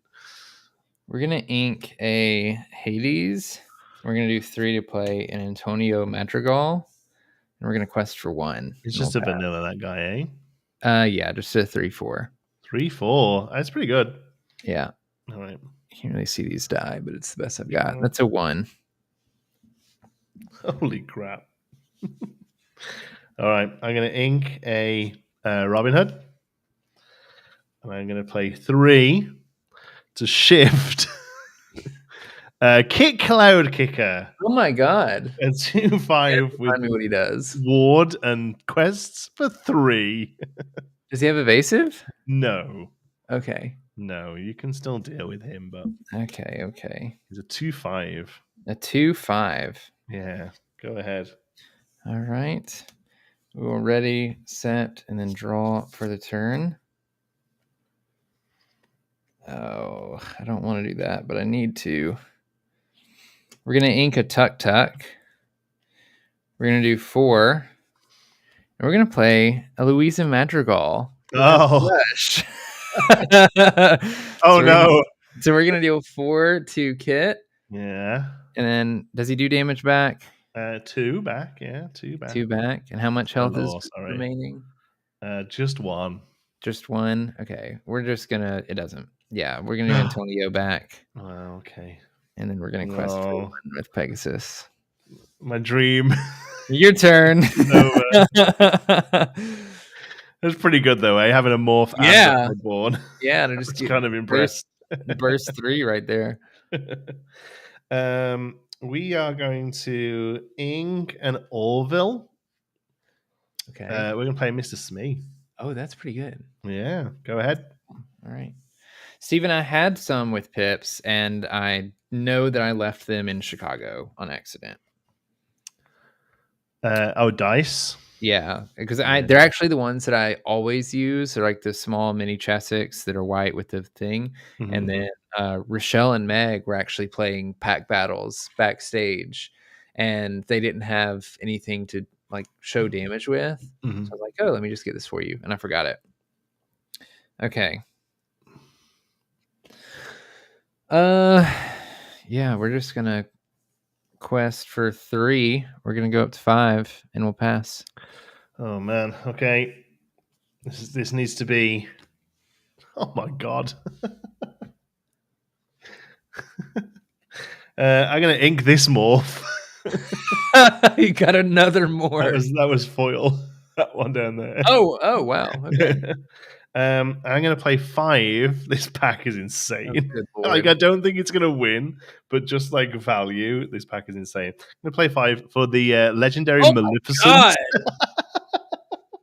You have to remind me what she does. Whenever she quests, I can draw a card. And then during my turn, whenever I draw a card, I can move 1 damage from one of my characters to an opposing character. That is so good. I know. No. But the problem is, I kind of need to pass for the turn because I need... Oh, no, because Smee gets the damage at the end of his turn. He has to be exerted. Yeah, I know that. No, I was thinking that because next turn I can quest, get a damage, and then, but I can't know. It Yeah. has to be the Yeah. end of Yeah. the turn. So the problem is now, though, is I quest and gain 2, you'll just kill Smee. Right. But even You can, still, it's it can be any damage though, right? Like you can move remove a damage mine. from a chosen character. Oh, yes. So it can be one from you to somewhere. Quest Yeah. for 2. I Yeah. thought it had to be mine onto yours, but no, it has to be anything onto yours. Okay. You good? Yeah, quest for 2 is Smee, and this is not Captain Maleficent, so Smee takes a damage. All right. We're gonna ready, set, and draw. Can't believe this pack has been sat on my shelf. Oh man. Oh wait. Oh wait. Like if you had the ship Okay. Pegasus, you'd just win here. No. It's not the shift Pegasus, but I can do something weird that might work here. Okay, let me make sure I'm doing this right. Yeah. All right, we're gonna sing Oh, Lost in the Woods. what the hell's that do? All opposing characters get -2 strength until the start of your next Okay, turn. nice. So Smee is a 1/3, 1/3, yeah, right? Okay. yeah. So then we are going to challenge with Antonio. Take 1. And then we're going to do 1 to play first aid. first aid kit or first aid. And we're going to heal everything by 1. It's everything by 1. Yeah. All right, you got to go over stats again with me here. And then we'll quest for 1 with the Pegasus, and we'll go to 6. Seeing as the Pegasus is about to die. Yes. All right. So what we got now? Louise is a 4/3 with 1 on her. Yes. And Antonio is a 3/4 with 2 on him. Okay, cool. All right. Your turn. Whenever you draw a card, I can move a damage. Okay. So I get to do it twice. Yeah, if you quest, because you draw a card when you quest, right? Yeah. So Louise is a 4/3. Yes. All right.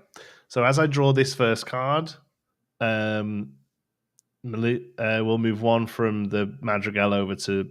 Oh, sorry, the boy over to Louisa. Okay. So this goes 2. This goes 1. Yeah. Okay. We will quest for 2. All right. Get a 7.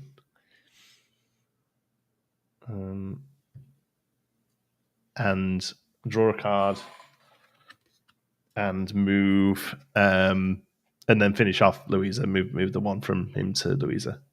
From here to Louisa, and Louisa is banished. Yeah. Okay. Okay. And then we will Ink of Voyage.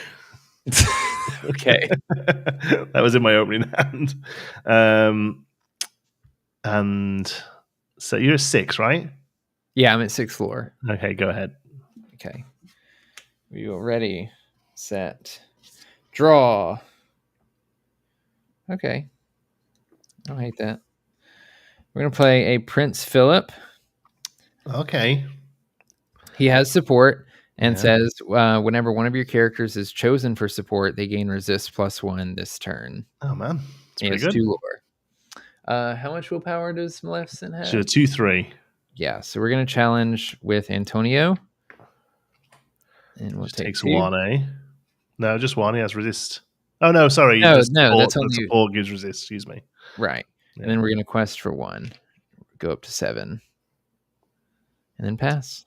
I think you got it. I think I was greedy with my Maleficence. Okay. I'm going to ink a Flotsam. Pay 1, 2, 3, 4, 5, 6, 7. Oh my god! For a King Louis. Hey, 7/7 with 3. But I think it's a turn too late. Go ahead. Yeah, I can quest these out at the end, but I do want to see what I draw. We got an Olaf. Oh, look at him go! And then we'll quest for 4 up to 11. GG. GG's. I don't think this pack was insane. That was a really great pack. Like yours was just a bit better for this format, but man, so I still haven't seen. I haven't seen the foil. It was a double rare pack though, so let's see if we get anything crazy. Okay, so this I think is the foil card. That's ridiculous. What? It was. I had the other kit. Oh, you had as the other well. kit. So I had like multiple lines in this deck. Just had the foil Mickey. Foil Mickey. This was pretty good. This was such a low curve pack. Yeah. Like, there's nothing over 4. All right. That's crazy. Yeah, 1, 2. But Kind of yeah, a dud pack, but crazy is that kit into kit, double morph, a legendary, and a Smee, and it still couldn't win. I just wanted to get the Maleficent. Yeah, of like, course. like I shouldn't have, but it was fun. That was great. I love pad battles. It was I very do quickly too. becoming my favorite format in the game, to be honest. They're just so fun. It's like the funnest way to open a pack, in my opinion. Smart deck building, Jonti. Thank you. I do pick my packs. Oh, that is so funny. All right. Okay, go back to here. There we go. Oh, we're back. Yeah, that was fun. Yeah, I don't know about that Maleficent. I think the only real problem with her, I think, is that she's so low statted. Like that's it. Like if she was a 4/4, she'd be insane. Yeah, I feel like even if she did something on play, she would be even better too. Because the issue is she's so low statted, and you just have to wait a turn before you can actually. Yeah, or have a way of drawing a card when she comes down, but that relies on other cards. Then Yeah. Yeah. And Nathaniel says, I've got to show my wife this. I think she'd love it, using the packs we win from locals when she get home. Yeah, and I mean that's the other thing as well. Like it gets you like 15 minutes of entertainment out of your $6, right? Like that's why I love them so much, I think. It's the same reason I love sealed and draft so much, because it's like regardless of the outcome of the game, you get to open cards, you get to have cards, but instead of just open it and then filing through them real quick, see what you got, you get to have a lot more fun. And not knowing if you pulled a legendary or not knowing if you got an enchanted, like I'm just waiting for the day that one of us has an enchanted and just like turns it over. Yeah, that's it. And I just think it just makes you really sort of value the cards a little bit. You're not just thumbing past those 6 commons. You're actually like, oh yeah, 3-drop, nice. Yeah, exactly. It's good fun. I'm glad we decided to start doing it. I'm happy it's becoming a regular feature. Yeah, I am too. So Chicago done and in the bag, but it's still a big week for Lorcana because tomorrow, we're getting our second ever Lorecast. Is that right? I never felt like I remember the name properly. It's just called Lorecast, isn't it? Yeah, just Lorecast. Exciting stuff. We don't know really anything about it other than there's something to celebrate. Yeah. So I really enjoyed the first one, honestly. I did too. And that was really great. I think personally, what I'm trying to do is I'm trying to sort of temper my expectations because it was the first one. And also it was where we got a lot of the DLC news. Yes. Yeah, that was a very exciting one. And obviously I don't think we're going to get something of that scale again. I think they've told us there's going to be one of these every sort of quarter, basically. And I feel like we're going to just see set 5, honestly. And I'm happy with that. But I think that's kind of what we need to be ready for is we see the name, half a dozen cards, and like a cinematic. Yeah. If I had to guess, that's exactly what it's going to be. It's going to be like we have something to share with you about this next set. Watch this video, and then it's going to be the cinematic. We're going to get the title of the new set, and then they're going to reveal a few cards and talk about some basic things that we can expect for the new set.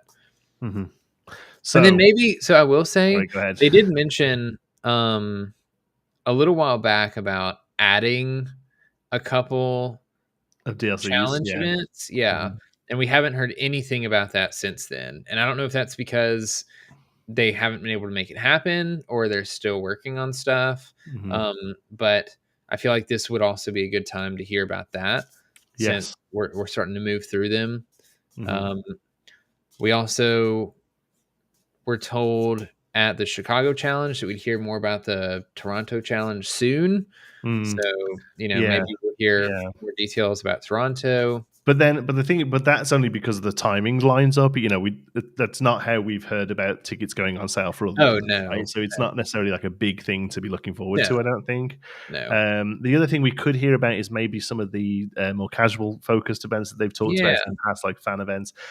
So I will say the Rudy in chat has two suggestions. First of all, Set 5 Chapter 2, and his other one is Continentals. We don't know much, but I know both of those things aren't being announced. We Yeah. know it's not called Chapter 2. We've been told a few times now that the The first chapters chapter aren't a was thing. the chapters aren't a thing in the game. The first Yeah. chapter was just a flavorful name for the first set. And we've been told that we're not going to hear news on Continentals. They've said it's not quite ready. So Yeah. they've preemptively told us that as well. So yeah, both of those predictions I can tell you now, unfortunately for you, are not unfortunately for all of us really are not true. Yeah. Janine says, "What time is the Lorecast? Good day for my boss to be away. 12:30, Yeah, I think it's 10 a.m. 10 Central, Pacific. 10 Pacific. Pacific, Yeah. So 12 Central. 12 Central, so 1 for us, Janine. I know Janine. Sorry, she's local to me. Okay. Yeah, so 10 Pacific, so 1 Eastern. My boss is not away. Not only that, my coworker is away, so I have to work. I can't get out of work. I would love to join you, Brandon, but Yeah, I was gonna say midweek. I will be doing a Lorcana live react like I did last time, and I'll have some guests that I'm really excited about. I have not announced them yet, but I feel like I can announce them here. Lorcana Bell is one of them. You can see her in chat, so she's going to be there with me. I'm excited for that. I'm also going to have Lorcana Librarian, who is an Instagram creator. I got to meet her in Chicago. She helped judge Chicago. She's really awesome. And then I also am going to have Lorcana Villain Baker is going to be there with me. So all the people from Lorcana, The librarian, the bell, and the villain. yeah, That's yeah. awesome. So I tried to keep the guest list a little bit smaller this time because I will be uploading in quotes. I mean, it's just going to be the live stream you can go back and watch, but that'll be available as soon as the Lorecast is over for people to go back and watch, because I doubt that we get a VOD on Twitch to watch again. If they happen to do it on Facebook, you might be able to find one on Facebook, but I've been advised not to just record the raw thing and then upload it without any sort of commentary or anything added to it. So otherwise I would, just so that people could watch it, but kept the guest list kind of short because last time I did the same thing and there were a lot of us and we were really excited and we were talking over a lot of it and people seemed to complain. And I think there's a balance between like reacting to it and talking and doing the See, thing, and then I don't, because you can go and watch the real thing if you want, and somebody but you can't. now we know, now everyone knows it's not going to be officially re-uploaded. It will be available. People will put it up everywhere. I think the reason you're asked not to, it's not necessarily like a Disney thing or a Ravensburger thing. That's just relatively standard fair use policy. To be honest with Yeah. you, you are able to reuse content within the confinements of a review. But the footage, the content has to be transformative. That's the Right. sort of the correct terminology for it. So if you just re-upload it, then you've not done anything to it, right? But you talking over the top of it, it becomes transformative and can be used within context of a review. So that's fine. But yeah, like I personally don't enjoy just watching those things sat there. I like to be able to go, oh my god, did you see that just then? Like, and Yeah. and if I can't do that with the people who are around me, I'm quite happy to sort of have that produced in front of me with a team of creators. So like Yeah. there are people who are interested in that sort of thing. If you're not, cool, don't watch it. Go and watch the real thing, and you can Yeah, sit there in exactly. silence. I was gonna say, if you're available tomorrow to watch it live and you don't want that, yeah, you can just go watch it on the Twitch channel and you won't have to have any interruptions. But I agree. I think it's fun to have a little watch party, have people from the community there, and watch everybody be excited about the new stuff that comes along. It's more fun that way to me. So that'll happen. We'll probably go live just a couple minutes before the actual Lorecast and give me a little bit of time to bring everybody in. I'm still catching up from Chicago, so like there's still a little bit of setup that I need to do. But yeah, tune into that. That'll be on my channel, B Squared 24. There's a link in the description here. So it'll be like on YouTube and Twitch and Twitter and all the places. So wherever you normally consume that content. But if you want to watch, we'd love to have everybody in chat. Yeah. I know I can't do it, but it is what it is. I'll have you on. I'll be watching you in the office. I'll be telling customers to get out so I can focus. Be quiet. I'll do my best to do like a recap thing as well. Probably like so. There's like a 5-minute video after the fact with it on. I think because I wasn't able to do that last time, but I think that would probably quite a good thing. So I'll try and do that. But yeah, so the only thing I will say about it, it's going to be a lot of fun. I don't know who's on it. That's a lie. I don't know everyone who's on it. I'm not on it. I'll tell you that. But yeah, and I don't know what it looks like or what's in store. But I would temper your expectations. I would ignore the Twitch chat because all the chat will be is people moaning about Pixelborn. Yeah. I've already seen a lot of people guessing that there will be some acknowledgement or announcement of an online client, and I'm not going in with any expectation of anything regarding that. I will eat my bucket hat if there is any mention of anything. That's okay. That's not fair. There will be zero mention of Pixelborn in the for sure. Yeah. Heck, there may be the slightest passing mention of the fact that they are thinking about a digital client or something like that. Or there might be a slide that says 2026 or something. I don't know. Yeah. But like, that would be wild. Yeah, and it would be insane. If we get any information, even if it is like a don't expect this for 2 more years, it would still be insane. Yeah. Steven's saying bingo card. I should do a bingo card again. I forgot about that actually. People have already started making them. Oh wow, yeah. I need to get some suggestions. I'll definitely put a bingo card together. That was a lot of fun last time. It was fun. Do we have? So that's made me think actually, because in the bingo card last time I put quite a few guesses as to what the actual set will entail. Do we have any ideas? Any thoughts on like theme or?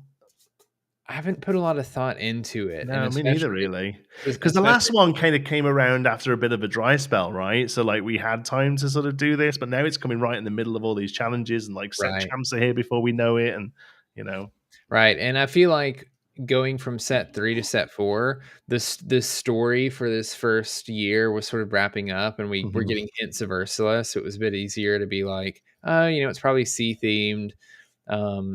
And that sort of thing. And I mean, we have pretty strong hints that Hades is going to be the next bad. Yeah, a few people in the chat are saying Hades has been floated. 100% Hades is the bad guy. If not, that's a massive deal. It's from Switch. But hold on, did you pull one? I pulled that card in the pack battle. It was where's it at? Here it is. It's this card's flavor text that you can't read. There it is. The neat little scheme has Ursula's tentacles all over it. The sneaky sea witch. Wait, I can use this. I can keep those obnoxious Lumineers busy whilst I roll out my own plan. There it is. Yeah, I think that's pretty clear. Okay. Hades is clearly the new big bad. I don't think the next 3 sets will mention it though. I think I think we'll see set 4 of the arc be Hades a go-go, right? But whatever. But I think the next 3 will be more generic titles or something like that. Yeah, I think there will be mention of a mountain. yeah, that would make sense. That would That's make gonna be sense. that's my I don't know what I can't think of it like mount the trek up Mount Inkwell or something. You know, like I don't think we've seen the name of anything yet to do with the mountain, but I feel like I mountains in there. I think it'll either be mountains or it will be maybe this journey to or from or around the underworld. Like I Oh, could see it, Underworld, yeah, yeah, I could Olympus, see it yeah. going Obviously, Mount Olympus is the mount, you know, yeah. So it could be Olympus, the taking of the taking of Olympus. yeah. That sounds like a Gerard Butler movie about the White House being Yeah, raided or people something. I forget where I saw the tweet, but people were like, what's your guesses for set 4?" And I'm trying to remember. Oh yeah, I was like, Olympus Has Fallen because Yeah, that's like a movie already in a yeah. game. Underworld. Nathaniel says schemes of the underworld. That sounds really good. Espeon from Olympus to Hades. That sounds like a Bond movie. I can hear Frank Sinatra singing that. From Olympus to Hades. Seems a little quick though in TCG timelines. At this rate, that's like 1.5 big bad changes a year. I can see it. The reason I can About one a see it, year, yeah, the reason it's one a year, right? Yeah, because it's because every 4 set. Ursula was the big bad of the first 4, and Hades will be the big bad of the next 4. And Yeah, whilst the first few like actively didn't lean too much into the lore, like that was a conscious decision, right? right.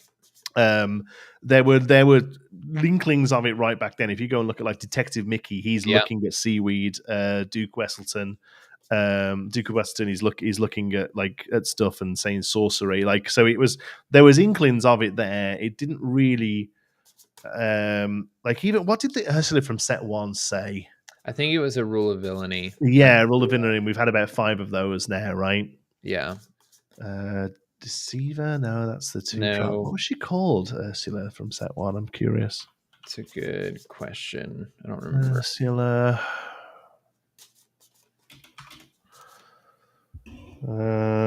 Vanessa, no. Plan, no. Lair, no. Let's just go with Ursula and Disney Lorcana. There we go. All the way back. There she is. Power hungry. Yeah. Okay, The first rule of that makes villainy: sense. if you're going to be evil, you've got to have style. Yeah. That's so. It's funny to go back and look at the cards and be like, "Oh, that makes sense." Like power hungry, and then we Mm-hmm. realized she was out there to steal the crown and the trident. You know? Yeah.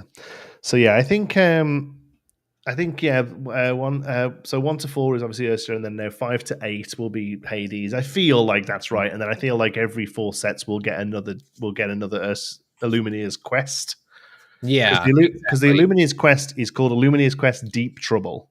Like clearly subtitled to fit in with Ursula, you know, into the deep or Mhm. whatever. So I feel like that's projecting that like that obviously went very well. So I'll definitely think they'll do another one of those with some tweaks and stuff, whatever. So I feel like it's setting up that to have a bad guy. The other reason why I think it's pretty obvious that's how it'll go is because that's Disney's thing. Like Yeah, that's how all of these like ancillary products that have these continuing narratives, that's how it works. There is a villain flavor of the month. So if you go to something like what was the recent phone game? Oh man, I reference it all the time regarding this kind of thing, and I can't think what it is now. I know what you're talking about too. Yeah, uh, I don't know. Yeah, that thing. Somebody will tell me in the chat. But that's how that works. You work through the first few, and it was Maleficent was the bad guy originally, and then it moved on, and they've all had a go. And I think that's how we're going to see it done because multiverse is no Mirrorverse. Thank you. Mirrorverse. Yeah, Yeah, Mirrorverse.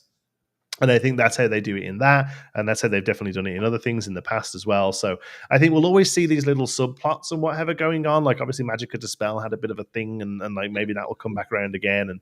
And but yeah, I think there's always going to be this like, oh, you know, this villain that's clearly a villain. They're the right. villain here as well. Yeah, Yeah, like I expect eventually for Scar to be the thing, and we see Hades and potentially some others from just popular Disney films that everyone yeah, recognizes. 100%. Yeah. Steven says one Illuminis quest a year, rough.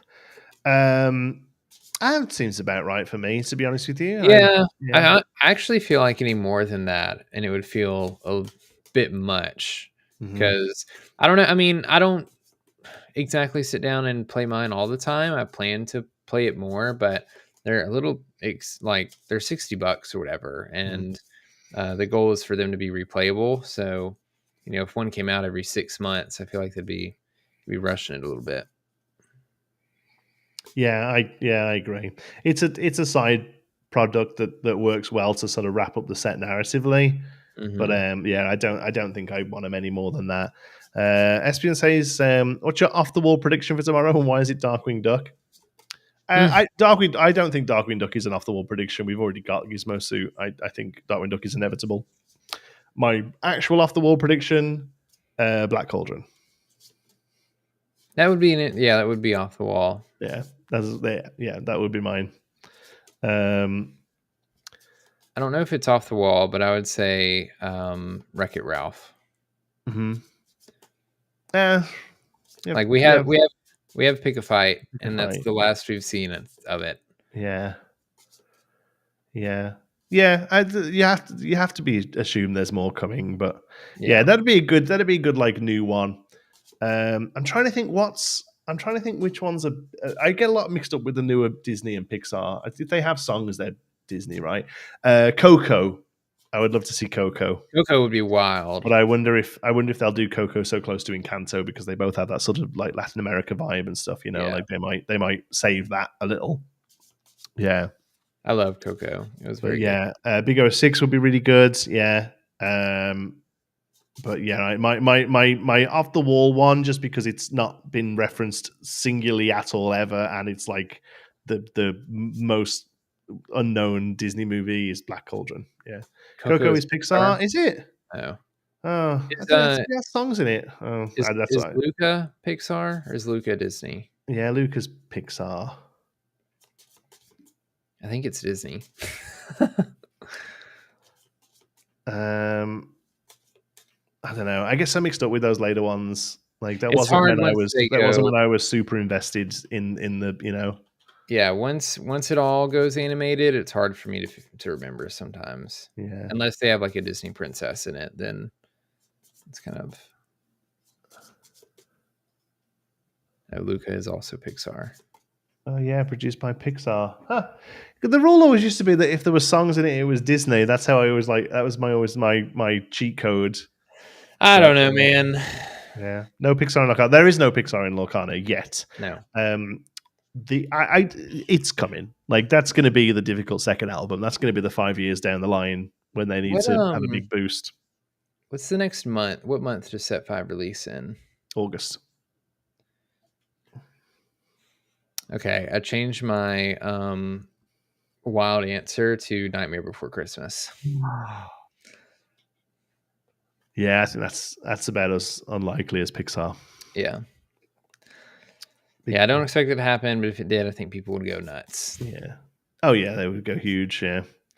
I think so. The reason there's no Pixar in Lorcana, why we know there's not, and why we don't think it's coming soon, is even the very very earliest of press releases for the game very specifically said that it was a Walt Disney Animation Studios product. So Yeah. and there are 63 or whatever it is now properties within that, the movies within that it can be.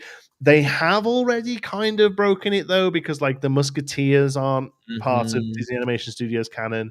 The Saturday morning DuckTales. cartoons that we had through Tailspin and DuckTales and stuff aren't either. So like they have already broken away from that, but I think they are less of a stretch than like Pixar or something like that Before Christmas. But yeah, Mhm. I mean, I feel like if we see Nightmare Before Christmas, it won't be like part of a full set.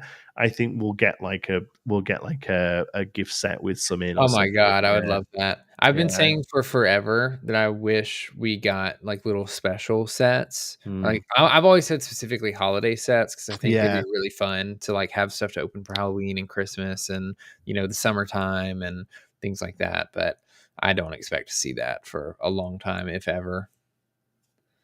yeah. BF Doxy makes a good point there, actually. Yeah, Coco. they perform songs within the narrative as opposed to just breaking out into song like a musical. That is fair. The song, the show itself is about songs. So yeah, that makes sense. I guess. I don't know. I just want Coco cars, man. Coco, I really, really like Coco. It's one of my more favorite animated films from Pixar and or Disney that I've seen in the past couple of years. Yeah, it's great. Super tangent right now, but like if they don't knock out Grand Fiesta Tour at Epcot within the next 5 years and put a Coco ride in there, they need to fire whoever's job it is who decides that because they're making such a big mistake. Like I could do a whole hour on whether or not IP should be allowed into Epcot. Personally, I don't mind them. Because I feel like you can have a strong IP that also celebrates the nationality. Yeah, absolutely. You know, they do it so well in their movies now. Yes. They can also do it in Epcot. Frozen being in Norway is a bit of a stretch, and Guardians of the Galaxy just being over in the corner is a bit of a stretch. But you give me Mary Poppins in London, give me Coco in Mexico. Like they start, you know, Ratatouille's in France now. Yeah, I saw that. Absolutely. Like you can make a popular ride that's not just a walk on because people want to sit in the AC that celebrates the culture of the country that it's representing. Sorry, I don't know why I got Guardians isn't in World Showcase. I never said World Showcase, I said Epcot. It still weirds me out a little bit that it's just kind of there. We should do a chat after D23 about State of Epcot. I would love. I could do a weekly State of Epcot podcast. I was about to say we need to get Katie in here because. Please describe my personal train of thought on how logistically Coco would be very hard. As in, like physically, like to fit a decent ride in the Grand Fiesta Tour. I mean, I agree with that. Like, it's a crappy little boat ride that goes through a restaurant and has got a handful of screens in it. So, like, they wouldn't do a good job. But there's got to be an acre behind it that they can just knock out, surely.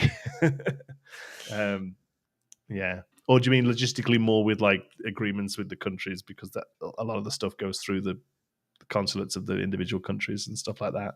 Either way, yes, I imagine it is difficult. But just give me Mary Poppins in London. They teased it at D23 about 3 years ago, maybe.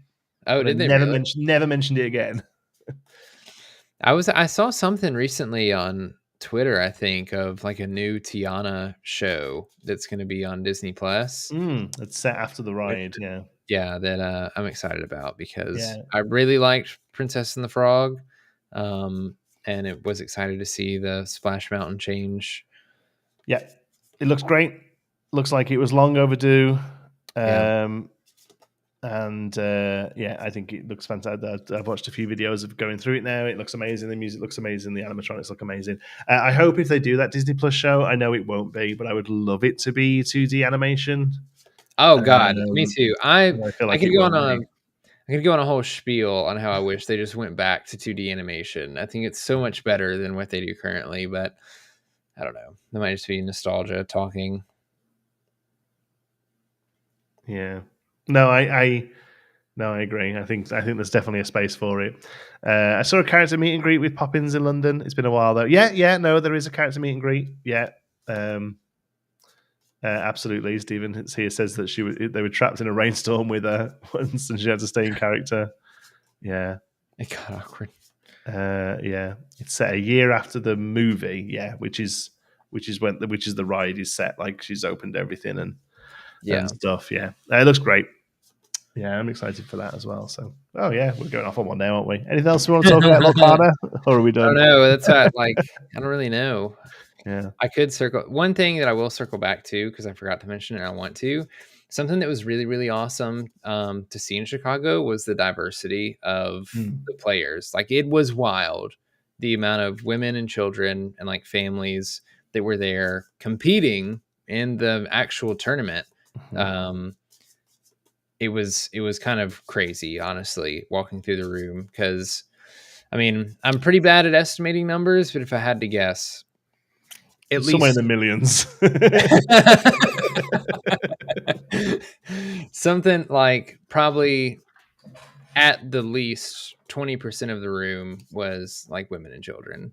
Mm. I'd say no Oh, less than. really? Wow, that's really I think so. wow. I would say so. There were quite a few.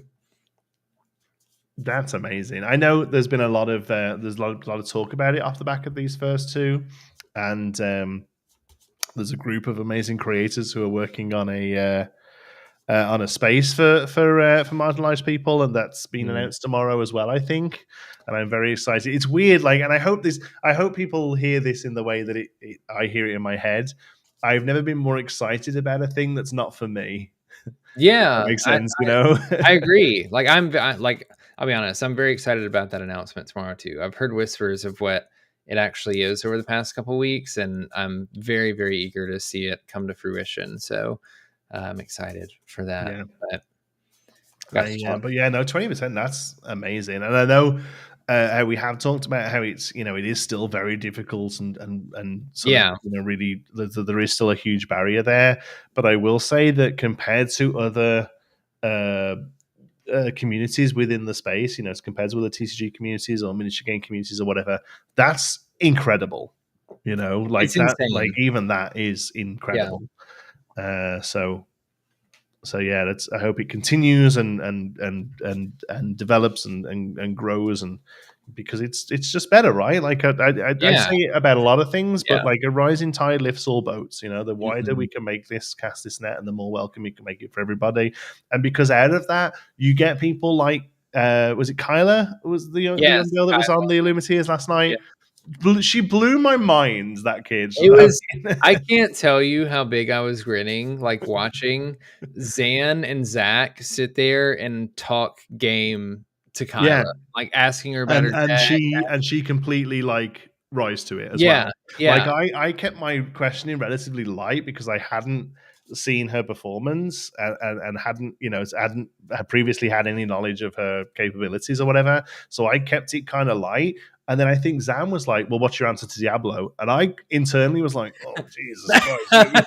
And then she was like, "Oh yeah, I'm running yeah, what's I'm running Lumiere." yeah, And Mini, and then Bivens sort of explained what Lumiere did, and I was like, oh my god, she's nailed it, man! Like she's got yeah. the answers. This is so good. It was so exciting to me, especially because Zan had earlier in the stream talked about how someone had asked a question about with peanut butter going away, how is he expecting to To practice, test and practice, and he gave an answer that was essentially like, I don't think practicing against people of, say, a lower skill level than you is a bad Mhm, thing, or mhm, that the fact that, like, we don't have all the top players testing against each other is a bad thing, because mhm, then you're not restricted to people telling you what cards are good and bad, and mhm. people can, play with whatever they want. And so to immediately hear that from Zan, and then Yeah, have Kyla come on, which is somebody that I feel like a lot of people would dismiss, or like yeah, would be a worthy opponent to practice yeah, against, yeah, yeah. talk game with, and then to have Zan and Zach, the highest level of players in Disney Lorcana, both of them Mhm, having an invite to Continentals already, mhm. and then to talk game with her and be like, so what's your answer for this? What do you think Yeah. about this with your deck? Have you considered these cards? I just like, I couldn't have been happier.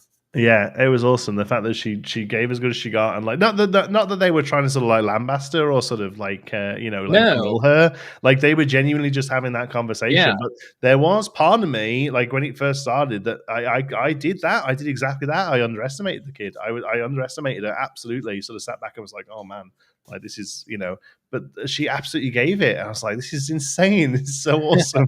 Yeah. Yeah, Yeah. It was pretty absolutely blew my sweet. mind. Yeah, it was great.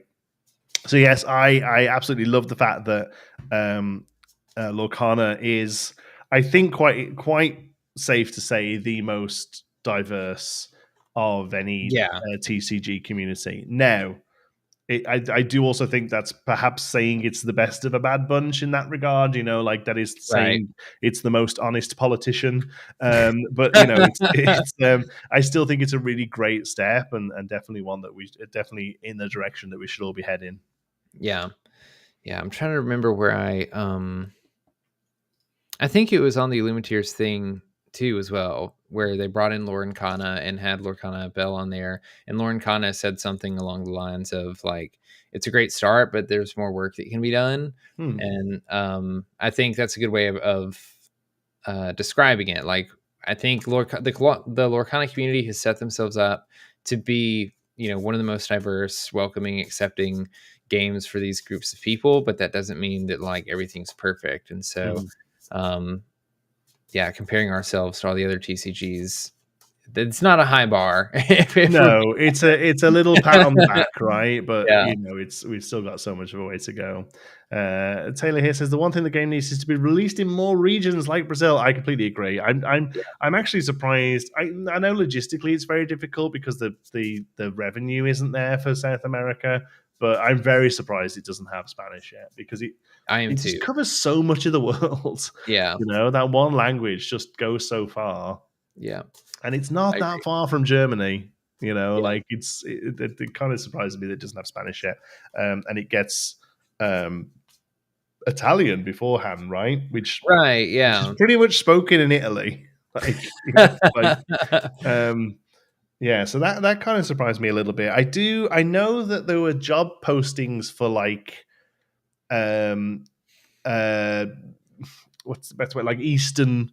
They were like I'm pretty, there was job postings for like Japanese and Chinese focused like languages. I think Mhm. I saw that a while ago, so that's obviously a way. um yeah, the revenue's here. Pokemon is huge. I can't travel to the US every 3 months. It's killing my retirement plans. That's awesome. Yeah, I just know. I just it's from what I hear. Whenever I hear discussions of TCGs on the global scale, they always say, "Oh, there's no money in Latin America, and that's why we're not there." And I'm purely parroting what I hear. I have no basis on knowledge on that. I apologize, but Mhm. yeah. Local Chinese localization seems to be coming again. Just another market that sort of they should be moving into. But yeah, it seems to me a no brainer just to produce Spanish cards because it would just cover so much of the world, right? Yeah. Yeah, I'm sure it's coming. I'll say this before. I've said this before. And I'll say it again. I adore Ravensburger. I think they've done an incredible job with this game, and I think they are amazing custodians of the brand. It does kind of feel like they lied on the resume a little bit, though. They were like, "Yeah, we can do all this, yeah," and that like I 100% have like figured out a certainly lot of this on the job. I certainly don't think they were expecting it to be anywhere near this big and Yeah, needing anywhere near the amount of resources and people that they have to bring on now because of the success of the game. yeah, yeah. Absolutely, DM Mardo. Yeah, we had the pleasure of chatting with DM on the Illuminateers stream Mhm. last night, and we chatted a little bit off camera afterwards. And he was saying how challenging it is to get into the Japanese market, and I think it very much is logistically from a card point of view. Yes, I do think Disney, the brand, holds quite a bit of weight in Japan, though. I think Disney as a Yes, I brand is think it very does. popular over there, so I think that's probably gives has got a lot going for it. Yeah, yeah. Yeah, we don't even need necessarily a PTBR. I'm so sorry, I don't know what that I think it's anagram is. Brazilian. Portuguese Yeah, Brazilian. Yeah, yeah, we just need an imported of products. Some stores are selling boosters for $35. Yeah, that's gross. Yeah, so I it mean, is. even if you just be happy with English language stuff, yeah, just more of it, right? Yeah, Mhm. yeah. People say this market usually don't understand the market. That's why there's been multiple swings and misses with figures and dolls from Disney, like with Ray and Louisa. Yeah, yeah, exactly. Yeah, yeah. This game will be the first to make a dent. Yeah, I hope so. I mean, I just want everyone to play it anywhere, right? Like Exactly. this is all Yeah. way above my head. I don't know a lot of this sort of stuff. Um, yeah, Tokyo Disney Sea. That's a dream of mine to go to Disney Sea. Yeah. Speaking of new rides, didn't they just implement the new like Rapunzel? Don't they have a new Rapunzel ride where you like float through with the lanterns, whatever? Yeah, I don't know if it's in yet, but they showed off some of the I've animatronics seen for it some and of it. stuff. Yeah, It looks amazing. looks Yeah, very good. Yeah. they nail it over there. It's like a different company that runs it, right? And yeah, it's like not actually run by Disney. It's all licensed, and it's a separate company that has like money coming from like the government and stuff. I don't know. I read up a little bit about it. I don't know. I, Frozen, man. Yeah, the new the Frozen there is. I mean, let's be honest. Frozen at Epcot is pretty terrible. um, Yeah. I'm only just now getting caught up with a lot of the park stuff, primarily because I've been spending more time on Instagram, and a lot of there's like parks content is crazy over on Instagram. There's a lot more to consume than I've ever seen on Twitter, for instance. So Yeah. That's awesome. Yeah, I hope Lorcana ends up everywhere and we're all fed up of seeing it all over the place. I'm sure Disney wants it covering a wall in every Walmart, right? Like yeah. I don't think I don't think we're even close to the market saturation that it wants. So Mm-hmm. yeah, I think I would go as far as saying I think we can all still consider ourselves early adopters, honestly, with Yeah. where they actually want to be with this. Yeah, they want this to be a household name. Yeah. Cool. Anything else? Not that I can think of. I think we've done. We didn't really have much lined up. Really, it was mostly just a No. Chicago and what we think is going to happen tomorrow. There's not really much point in kind of talking about the future because it all changes tomorrow, right? Like it's Right. whatever set It's gonna five be what it's turns up, gonna be. it throws everything out of the water. So yeah, we're excited to see it. There is a link in the description here for Brandon's channel, so head over there if you're not. Of course, you should be. If you're not subscribed to Brandon by now, you need to sort your act out. If you But watch this all the time, just in case you're here and new, make sure you subscribe there as well because the Lorecast watch party will be over there as well tomorrow. Gen Con events went live today. Did you guys just that? No, we didn't. We we completely forgot about didn't. that. Yeah, Gen Yeah. Con tickets when they're doing lots of drafts and Mhm. constructed. It doesn't look like there's like one big thing. Honestly, it No. looks like it's lots of smaller pods with the prizes being those mats that they showed off a little while ago. Yeah. They're doing some Illumina's Quest pods, so definitely interested to see how that goes. Mm-hmm. Because I'm interested. I feel a few people mentioned that would be something they would like to see at the DLCs for tickets, and I have no idea how they would be monitored. Right? Do Yeah, you give a that's judge on the every thing. table playing Ursula or what? So That's just, um, especially because there's ways to absolutely break Ursula. yeah, or You can, even just be like, yeah, hey, we won. Like, yeah, what? Like, there's no competition there if you're all playing together. So what's to say you don't just say we win? yeah. Do we know what the promos are? I I don't. think I don't think so. So they're moving away from having a promo specifically to events. Now they have a promo that runs for a set event. So Yeah, currently, it's the Flotsam and Jetsam that you're seeing for early access to DLCs, yeah. early registration. Sorry, but that. So technically, Gen Con is still set for, but they might. There's been no mention of it yet, but I feel like there might be early set 5 access. Like it wouldn't surprise me if they were doing set 5 boxes there I mean, that'd be cool.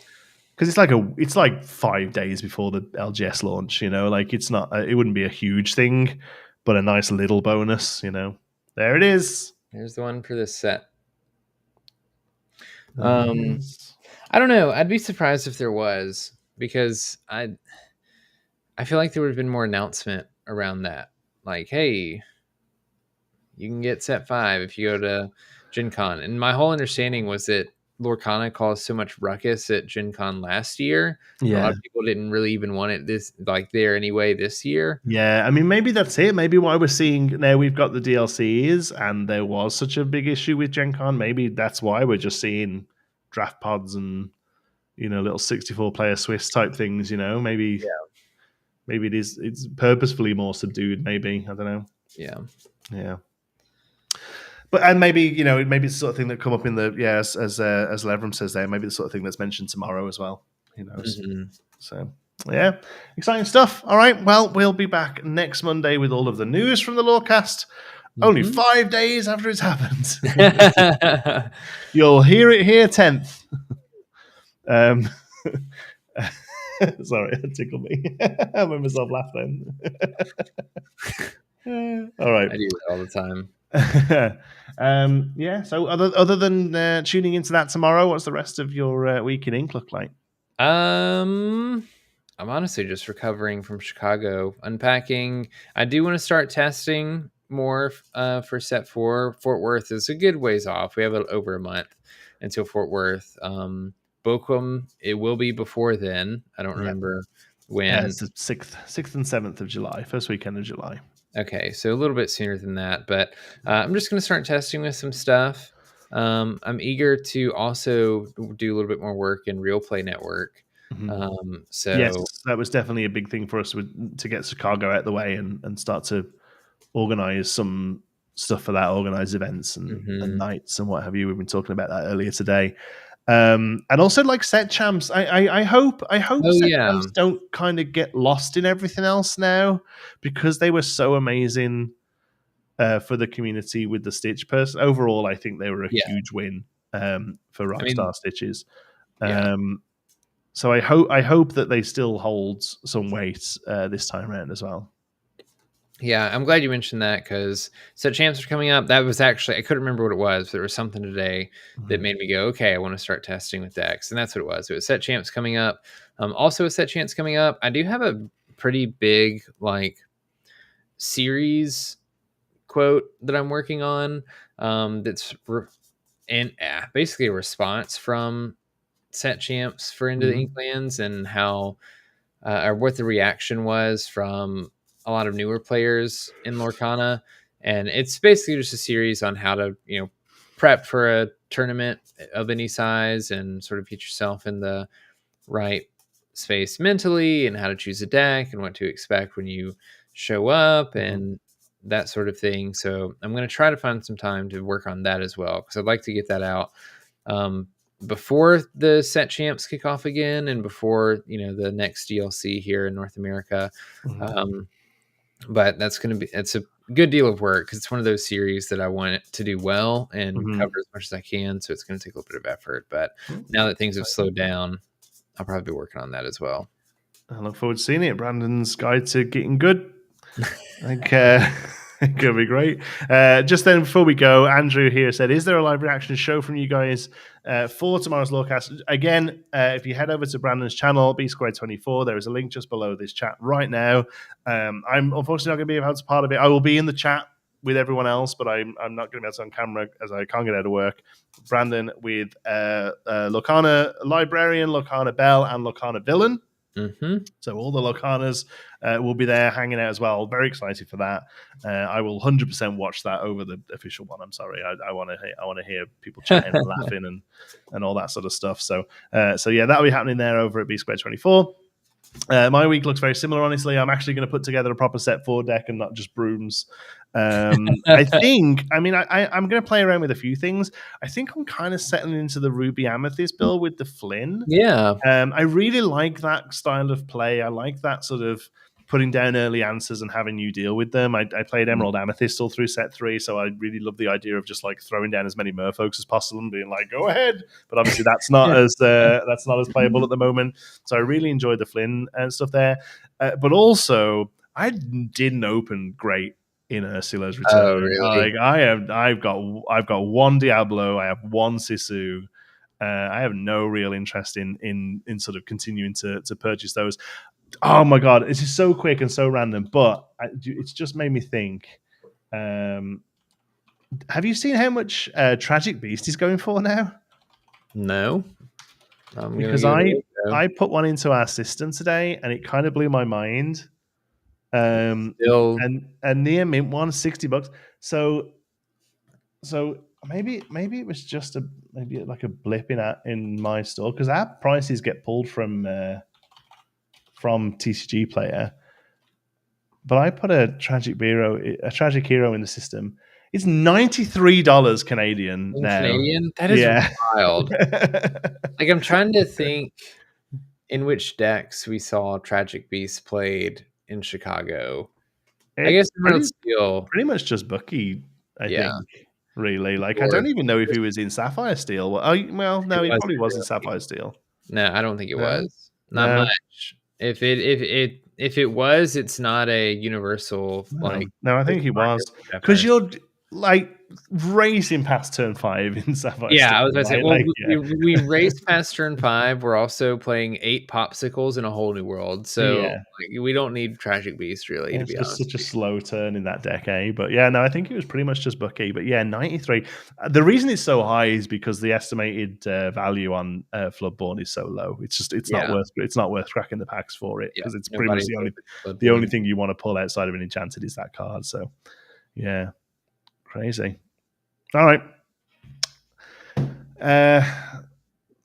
That's So it, bye.